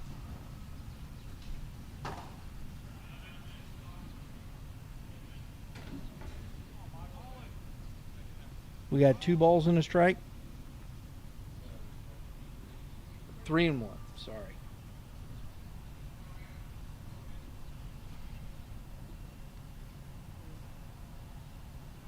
A lot of college guys in that second round. Some high school guys. That ball is fouled back out of play. 3 balls and 2 strikes.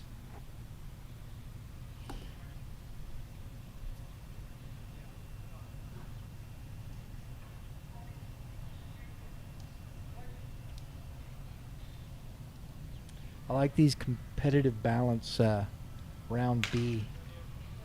Yeah, these are usually when you get, I think it's about trades and things of that nature.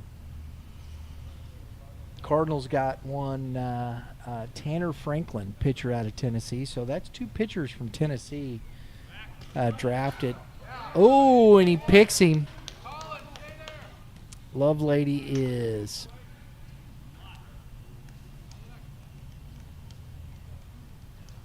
out.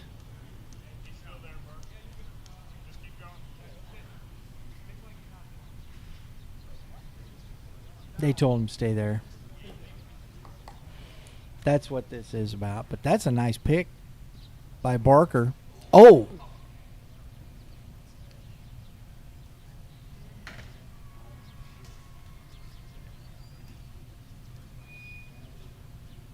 That one hurt. Mullenix taking his time.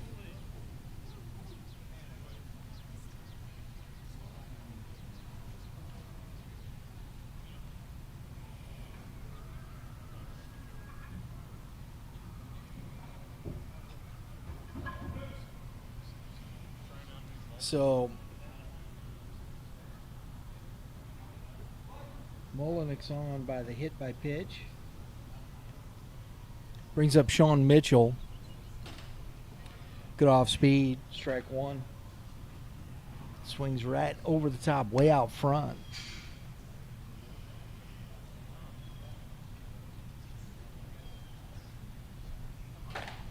Foul tipped into the glove. Quickly 0-2 to Sean Mitchell.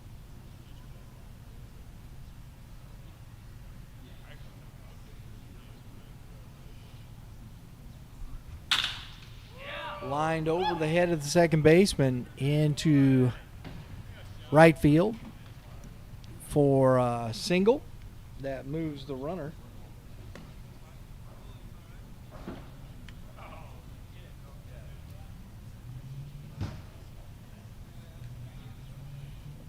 Cohen Linder coming to the plate. Got a chance with 2 on here to take the lead.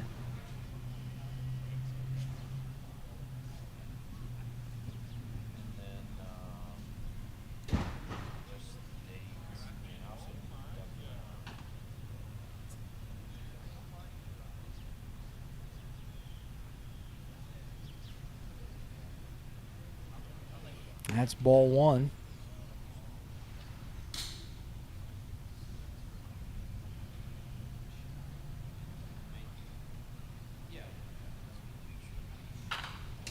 Foul back into the backstop.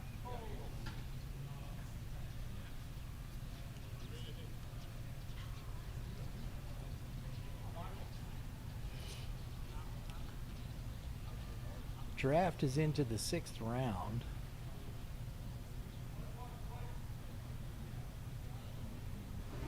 One ball, one to Linder. And that is lined to Lovelady.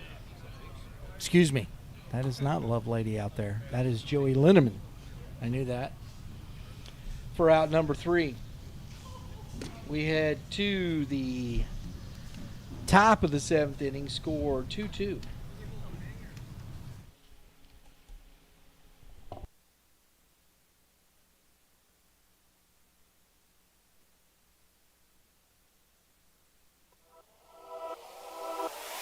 Gusto guy that was pitching the other day. Did you hear that story about him? It was so interesting. He was cut from his high school team because he couldn't throw hard enough. Went to junior college and to pitch. He was in the low 80s. He was going to get cut. They had an injury. They brought him in. He stayed. He worked to 2 years. By the end of his 2 years, he grew like 5 inches and it's throwing 95. I understand that sometimes those are outliers. I get that. And I understand that. But it happens still. And I think this is where sometimes kids give up on themselves maybe a little too early. Don't you agree?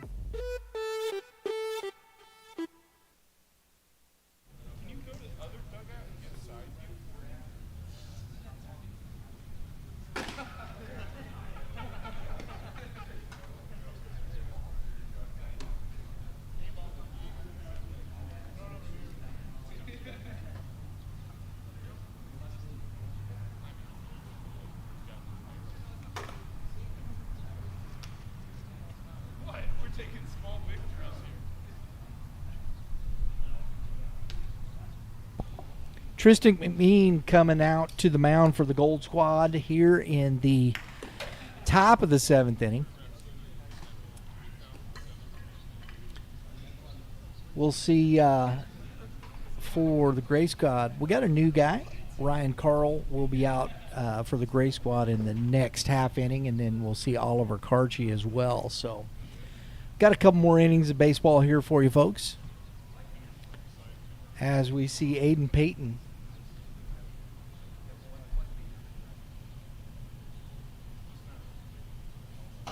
who doubled his first at bat, RBI, takes ball 1.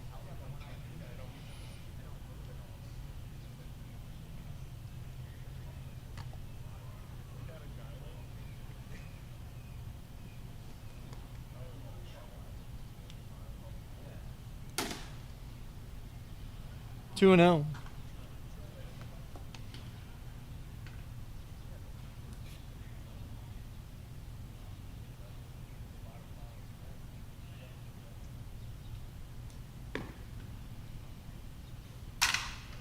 Broken bat.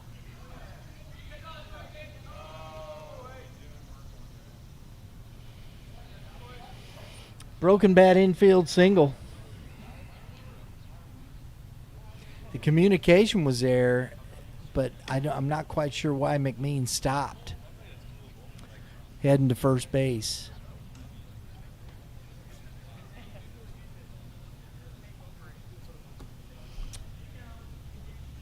Kufa at the plate.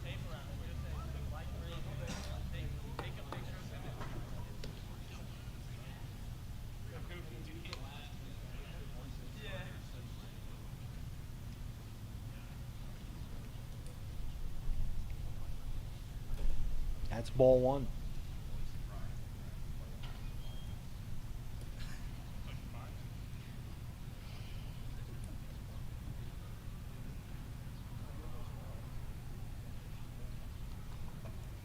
Looks like tomorrow on tap, folks. We got a 10:15 start time.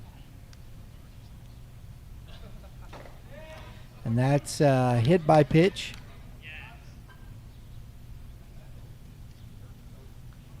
He says, heck, I don't want to go to first base. I want to swing the bat. So we'll just call it a ball. How's that? 2 balls and a strike, right?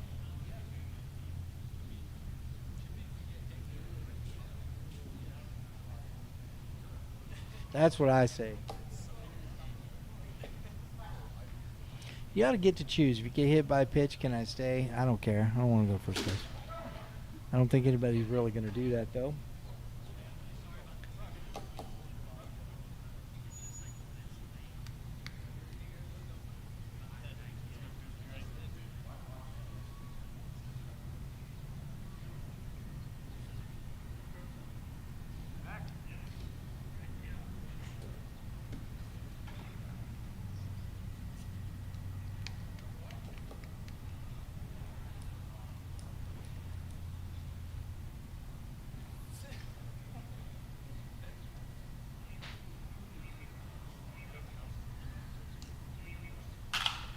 That ball is fouled back out of play.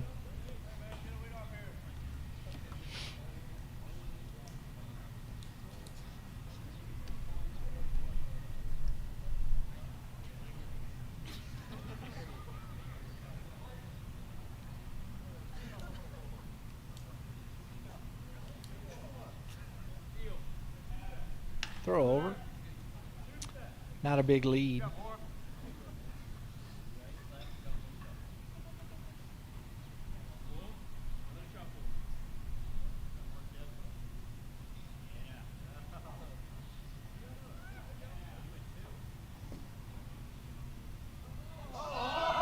Great jump by Peyton.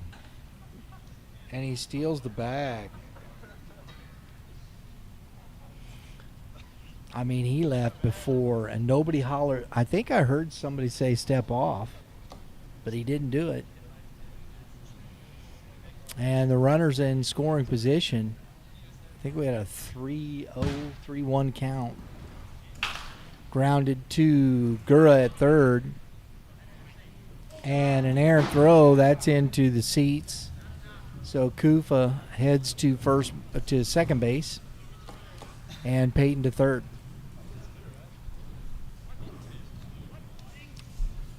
We'll bring up Tom Dickinson as on the overthrow.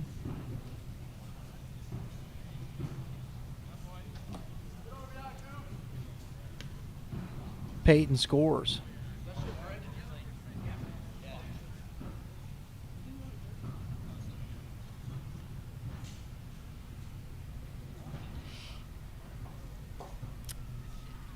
Dickinson at the plate, runner at second. Jaden Jones on deck. McMean struggling to find it here. And then that runner is into third without a throw.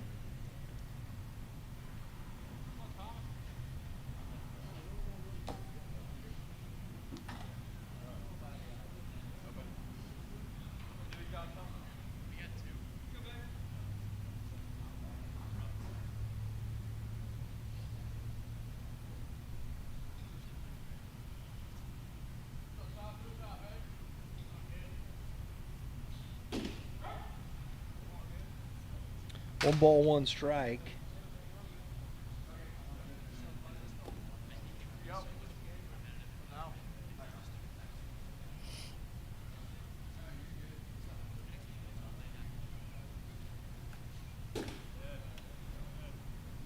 Two and 1 to Dickinson.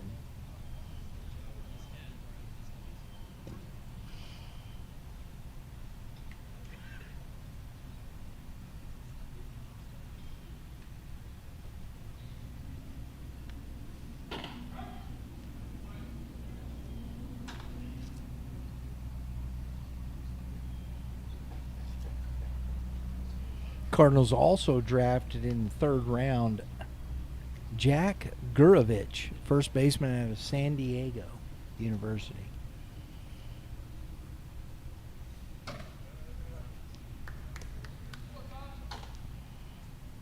I have not heard of Zach Gurovich or Jack Gurovich. Yeah, there you go. I already messed up his name.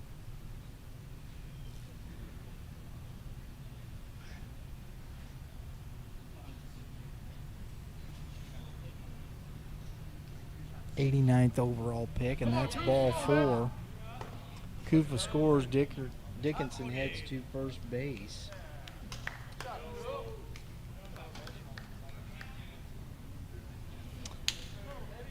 Oh, the Gray Squad has a lead, 4-2.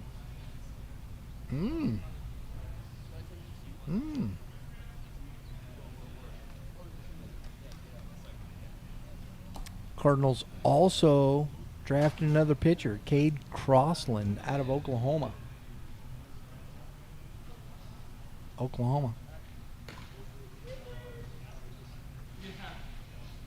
McMean throws over.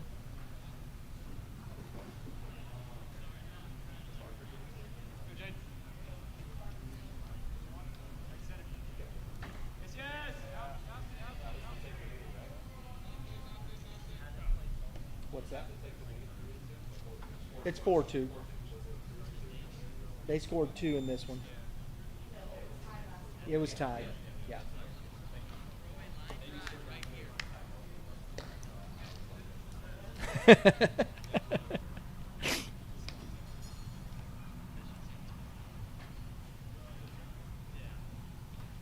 Dickinson at second. Jaden Jones at the plate. Line drive right at the right fielder, Dolly, for out number 1.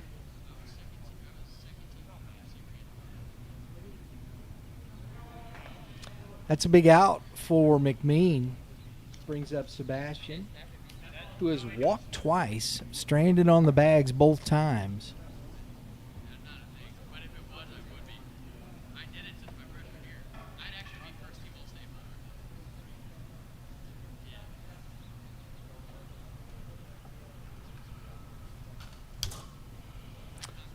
Check swing, but fouled it back to the fence. Cardinals also drafted another pitcher, guys.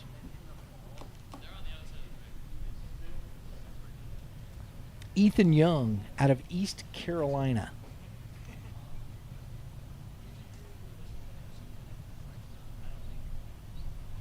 Runner goes. Good jump.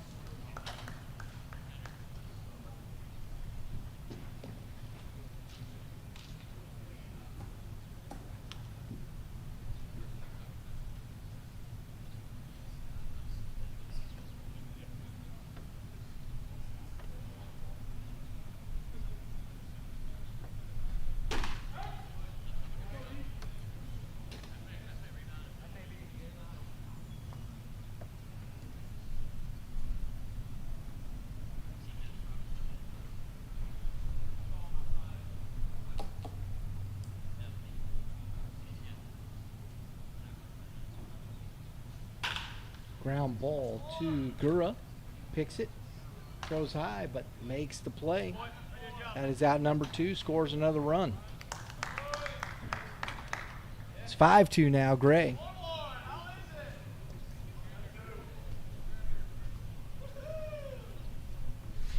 Marcus Graham to the plate.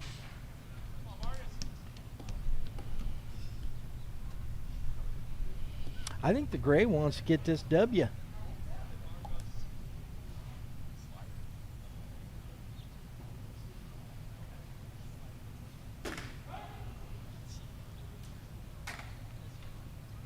Strike one to Graham. Signorelli's on deck.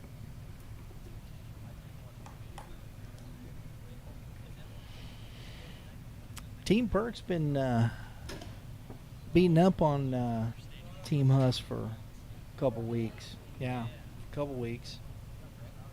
1 ball, 1 strike to Graham. So I think they'd like to get this dub. Feel good about themselves. 2 balls, 1 strike. McMean, long inning of work here for him. A lot of pitches in this one.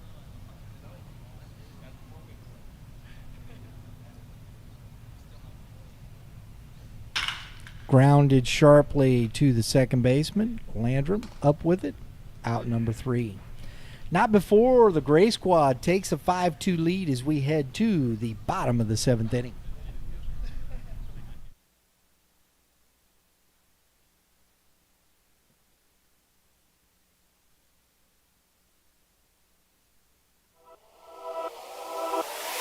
Rotational acceleration No doubt. and his vertical, his 30, his 60, like all those numbers Correct. show what his body's capable of. We've talked about that in a previous episode here of just your next opportunity in baseball is way more about projectability based off of your tools. Yeah. We talk a lot about, especially with our business of building your engine, you know, that like you're getting the next opportunity based off of what, you know, scouts, analytics say that your success will be at the next level. Yeah. You know, so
New face on the mound here. New face to the ballpark and the PCDL. Ryan Carl. So we'll try and get some information for you. But as we know now, from Southern Indiana University. And next couple times we'll see what we can get a little bit more information for you.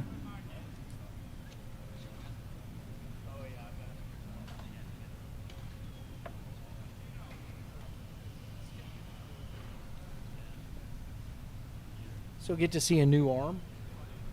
He's going to face off against Skylar Stock, Trey Kent Landrum, and James Dolly. All 3 of these guys have had a good day. They've had a good 4 weeks so far. And here in the 5th, they've started off pretty well. Skylar Stock's got an RBI single, struck out. He's 1 for 2 today.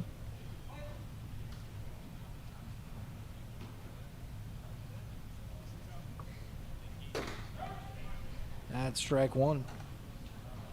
Looks like he's got a little mustard on the hot dog there.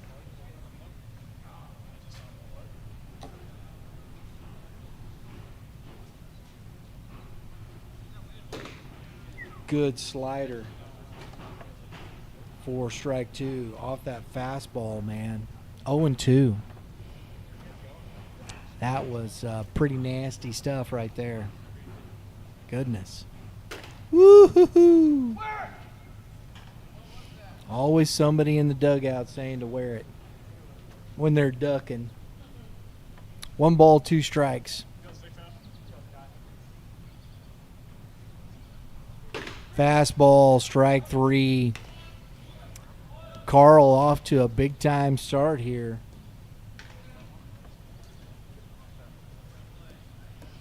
Get Stock looking. Kent Landrum at the plate. Mr. Landrum is 2 for 2. And grounds one to the shortstop coming up on the backhand side, but good speed from Landrum. Beats it out.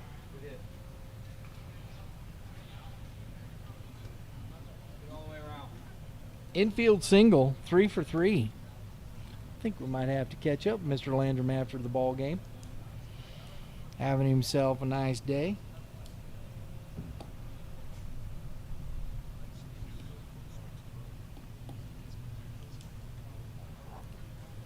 James Dolly walked and was stranded. He's 0 for 1.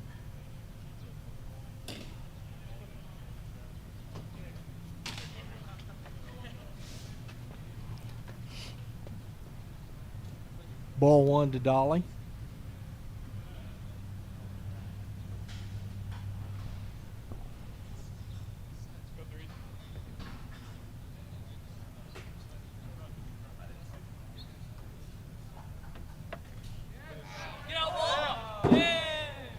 My goodness. I would have caught it with my teeth. That's the way I roll.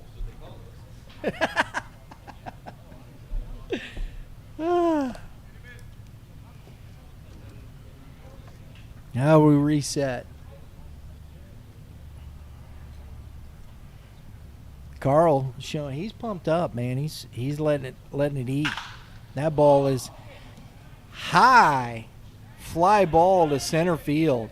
Catch made, the throw. Nice job.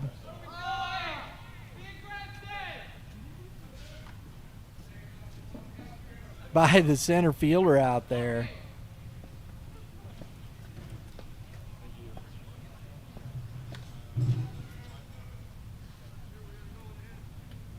Two outs. That's a big league fly ball right there, folks. Jack Cartwright to the plate. Landrum at second base. Off the end of the bat. Oh! That was a tough play. Errant throw.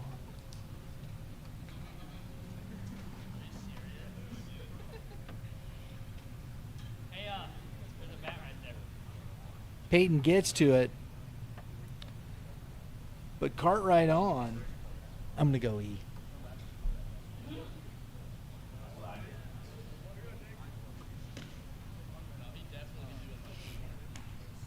Byer trying to get to it.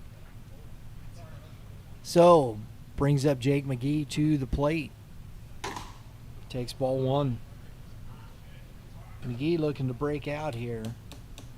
Opportunity with a couple of runners on.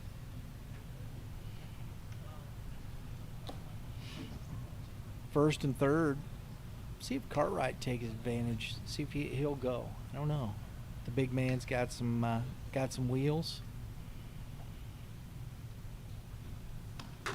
Curveball misses away. 1 ball, 1 strike. Thornhill on deck.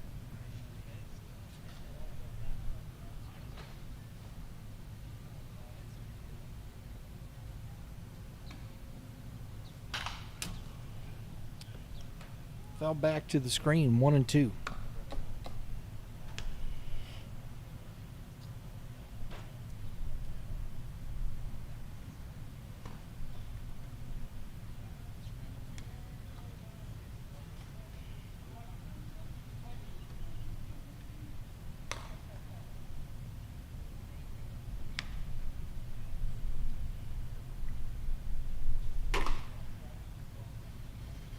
Two and 2. 3-1.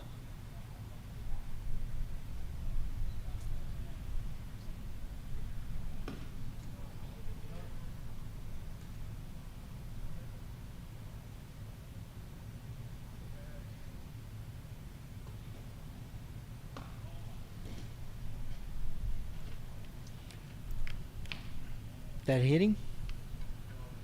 It was 3-1. I'm sorry, my fault. So it's ball 4. And we get Thornhill coming up. Man, girl was like, I'm going to go up there. If you want to hit, I'm going to go.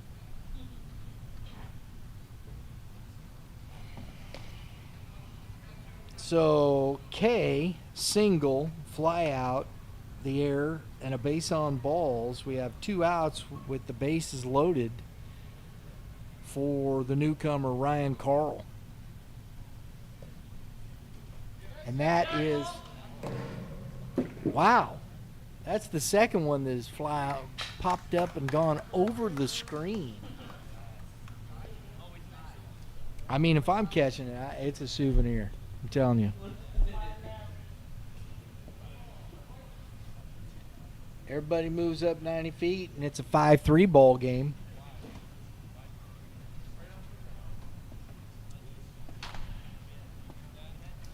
And it's 2 balls and no strikes to Thornhill.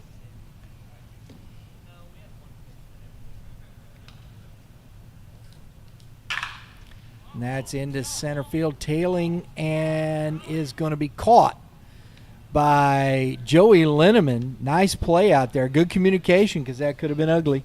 But that ball was tailing away from the center fielder, and that's the right play. Folks, we're heading to the top of the 8th inning. 5-3, Gray.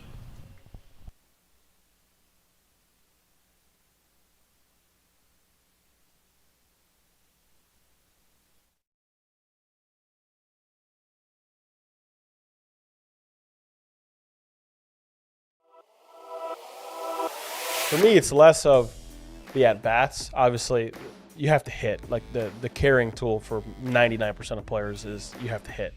But, like, the defensive aspect of it, too. Like, look at the guys in the big leagues or, like, that are playing in the SEC or the ACC or whatever, or the high-profile players, and where the guys that are shortstops and center fielders and catchers are from.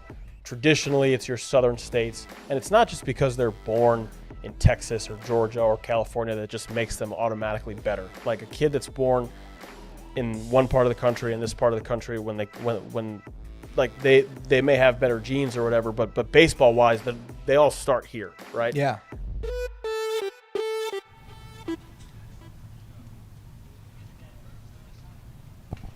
All right. Last chance here. Home run derby. Right.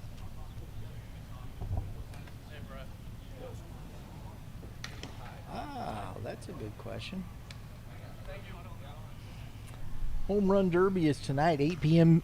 Eastern Standard Time. That would be 7 p.m. Central Standard Time. The participants and the brackets for the home run derby.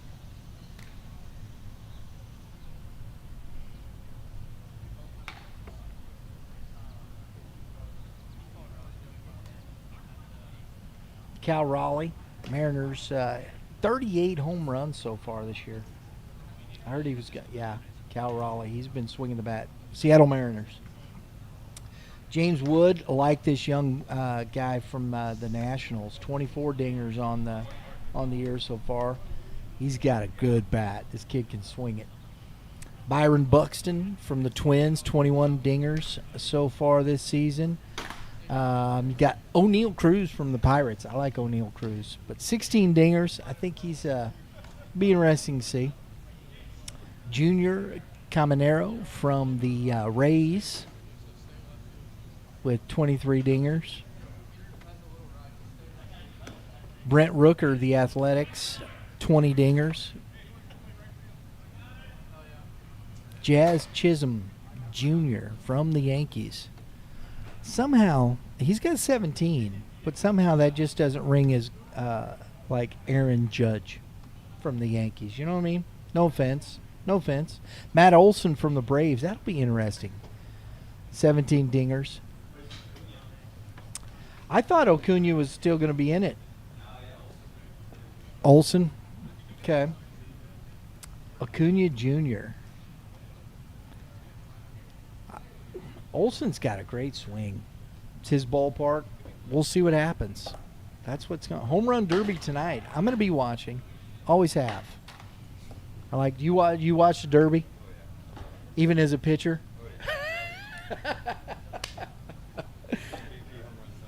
BP home runs don't count. That's correct. Matt Olson. Yep. I like that. It'll be interesting to see if the guy from Seattle, Cal Raleigh, yeah. So that'll be interesting. James Wood. I like James Wood from the Nationals. So dark horse. Have a good day, Brett. Make sure, folks, remember, tune in later today, 3 o'clock Central Standard Time for the Keep Climbing podcast. Then you can watch the home run derby. It's a great day of baseball. We got all kind of baseball going on here in July. Brody Signorelli, diving stop. Great job by McMean. Diving stop by the first baseman over there. Colin Lovelady, man, he's kind of all over the place over there. McMean hustles over, beats out the speedy Signorelli for out number 1.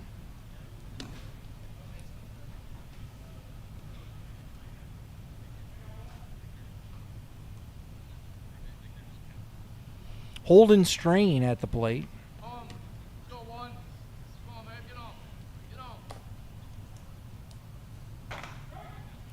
Strike 1.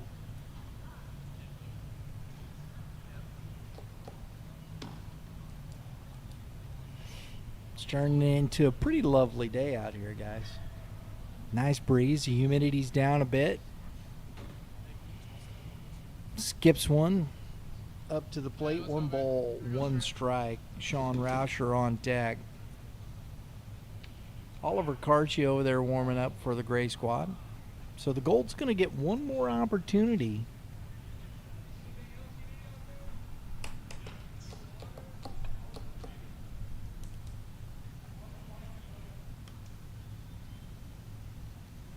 Against their Gray Squad teammate. No, I'm kidding. That ball is driven into center field. Under it, making the catch is Linderer. I believe that's who that's out there. I would imagine that is. He plays a lot of center field. Out number 2. Sean Rauscher to the plate. McMean having a much better second inning here than he did the first.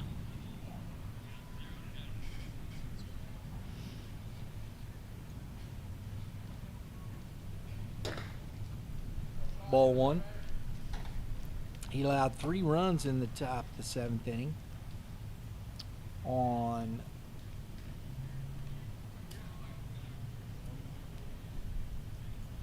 one hit and a base on balls. The error didn't help.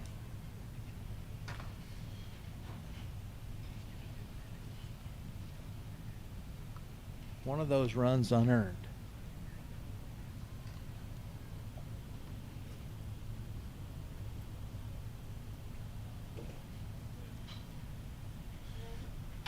Three balls, no strikes. Base is empty.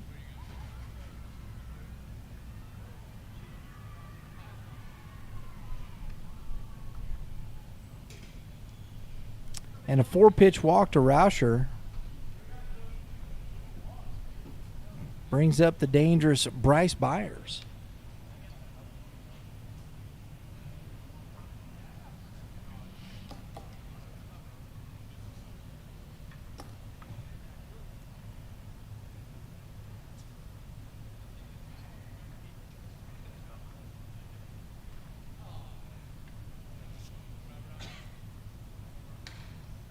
Throw over.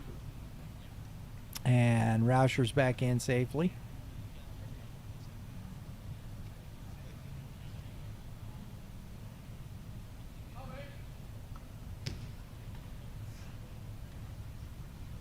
Long look, shake him off. Now we got the pitch.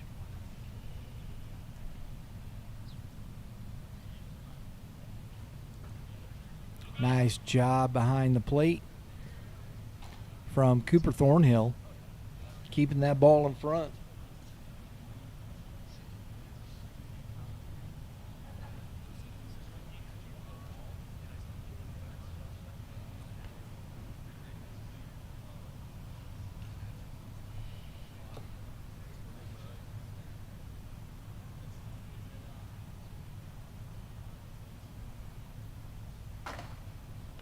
That's upstairs. 3-0 again. 2-0.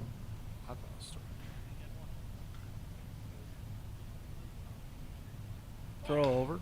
Not in time.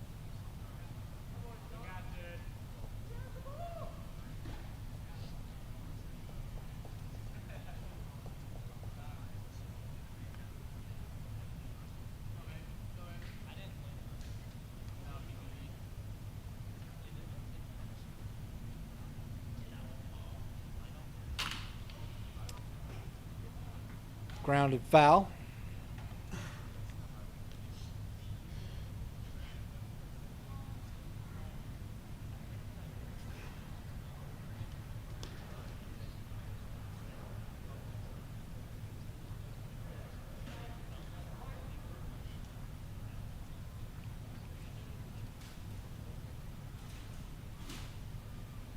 Runner goes. No throw.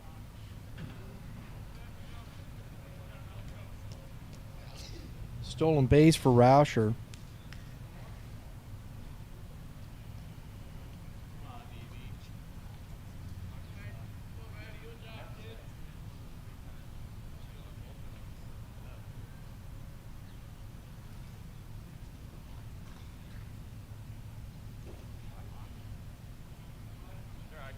Three balls, two strikes.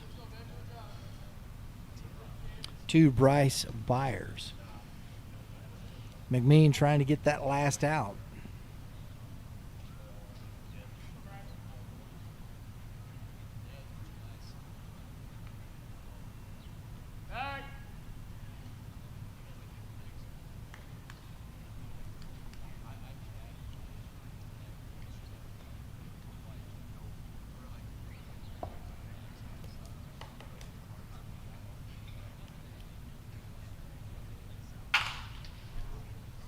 Ooh, ground ball kind of caught Lovelady, but recovered nicely there.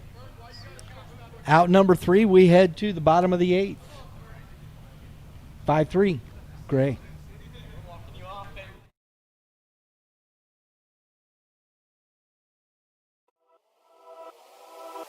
Ball player.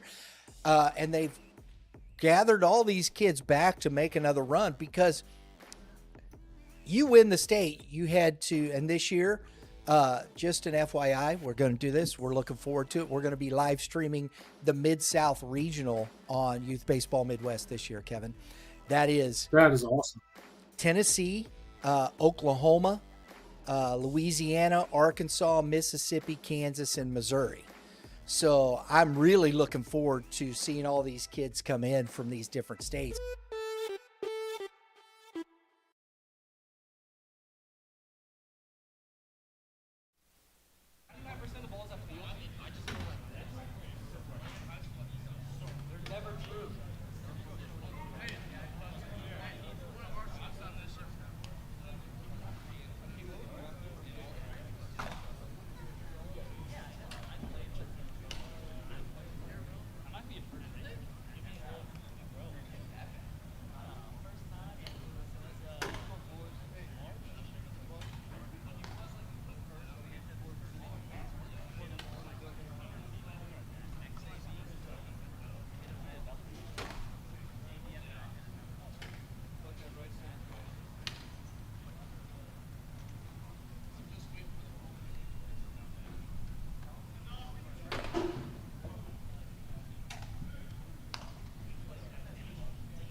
All right, folks. Oliver Karchi taking the mound. Lewis and Clark Community College from Murfreesboro, Illinois.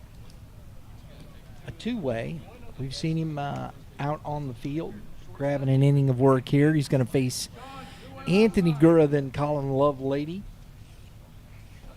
and Nick Mullinex, who got a hit on the hand. I see him flexing it down there. It'll be interesting to see how he's doing. I know I saw him come up here and see the trainer here, SSM Health, physical therapy behind us out here, working with these players, coming out and giving their time. Help these young men stay in shape or I should say, stay physically healthy if they need it.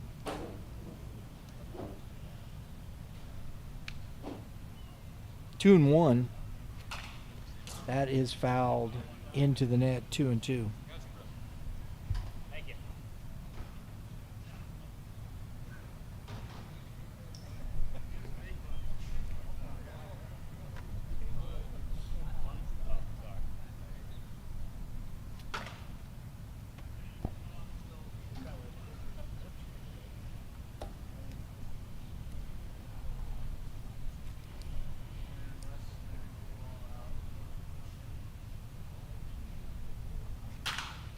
Fouled back.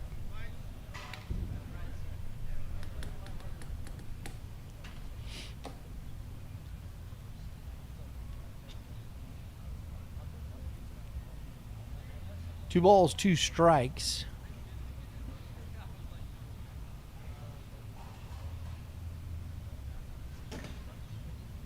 Misses low.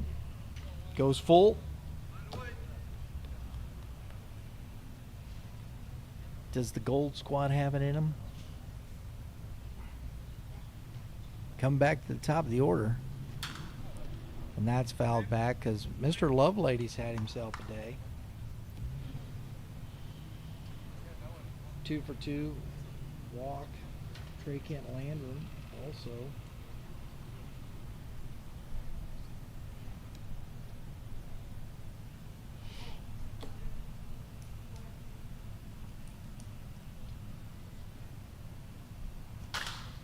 Popped up.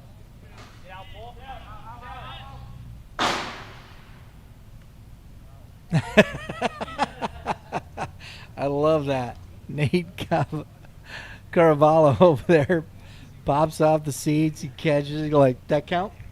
It would in the Savannah Banana game. No. That's if a fan catches it. You're still out. Yep. That's a tough gig, man. So Gura with the walk opens the way here for the Gold Squad.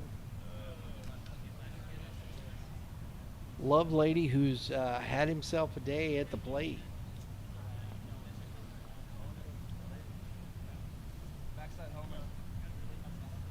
See if he can continue that hot streak. And he takes a strike at the knees.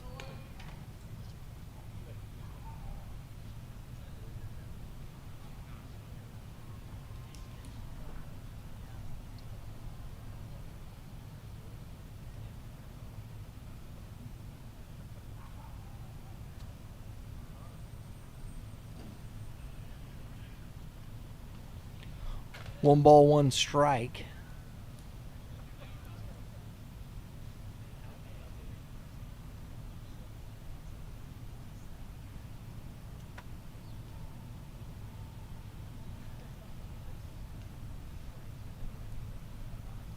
It's outside. 2-1.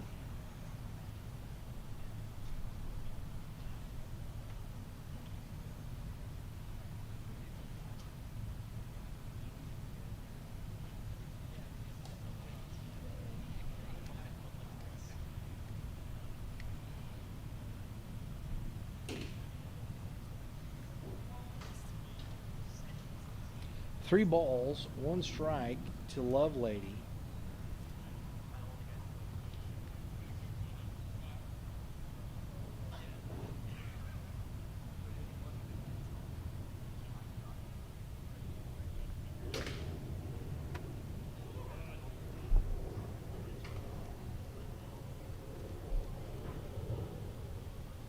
Back-to-back walks to start off this inning. Nick Mullenix coming to the plate. Sean Mitchell on deck.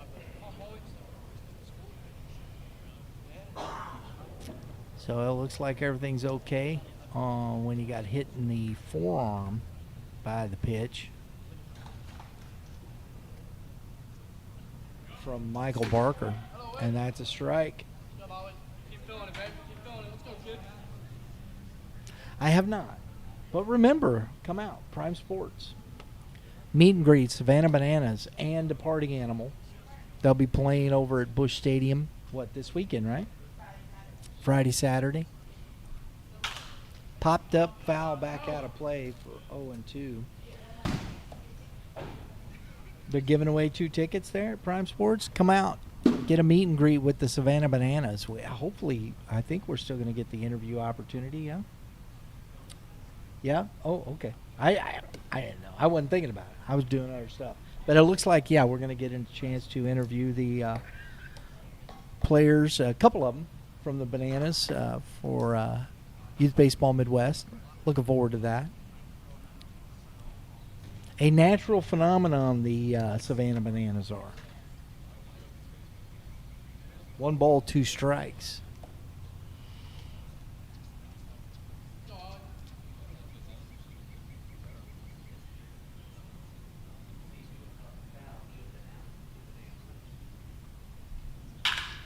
Grounded past a diving Kufa. Coach P holds up the runner.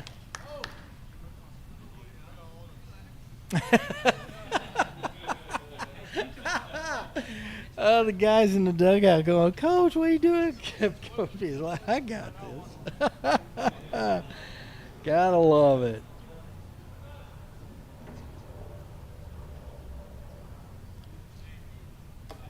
Love it. Sean Mitchell now to the plate. Bases, the pillow's full of gold. Ooh. Or the pillows laced with gold. I like that. Yeah, that works. Sean Mitchell takes a strike. And that's the second one. Garchie got himself in trouble. That's the winning run at the plate there, kid. Or no, at first base. Winning runs at first base. Poked foul into the seats. Yeah. No walks, huh?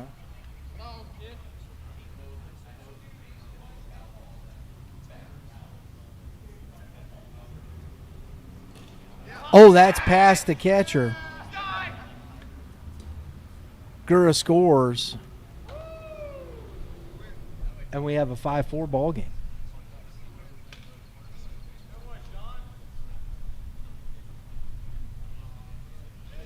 So on the wild pitch, they get one step closer, second and third. The tying run or the winning run now is at second base in scoring position here for Sean Mitchell. And that's 2 balls, 2 strikes.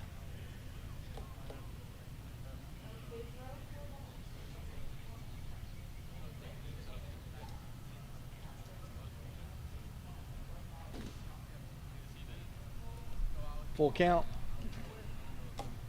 I missed all that. I was focused on. We're up here doing the Savannah Banana rules. Or banana rules. Banana ball rules. And another walk from Karchi.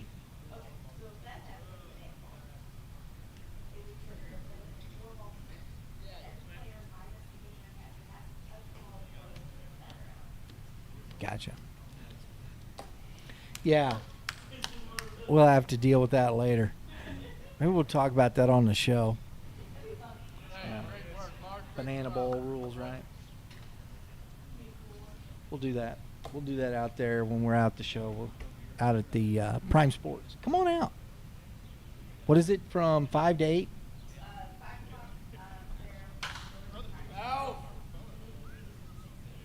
So they open the doors at 5. Well, open doors public 5. Well, it's open anyway. Yeah, but 5 o'clock, start getting there. The meet and greets from 6 to 8. We'll have some fun. Cohen Linder at the plate.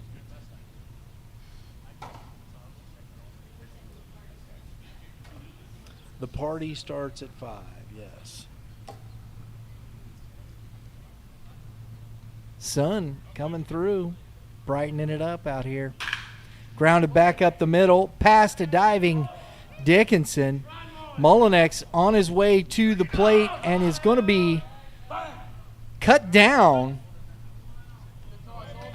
on a strong throw from the center fielder.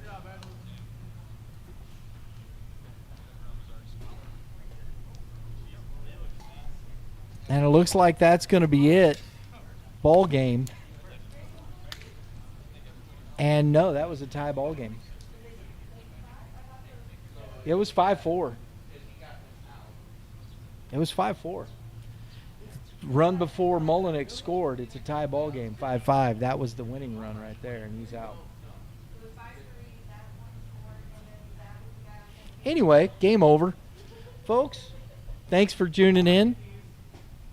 Appreciate you being here with us today, and hope you enjoyed the ball game. We'll be back here tomorrow, 10:15 start. Looks like we got 9 innings. Everybody, thanks for tuning in. Subscribe while you're here. Hit the dinger, notifications. Everybody have a great day in the Lord, and goodbye from the ballpark.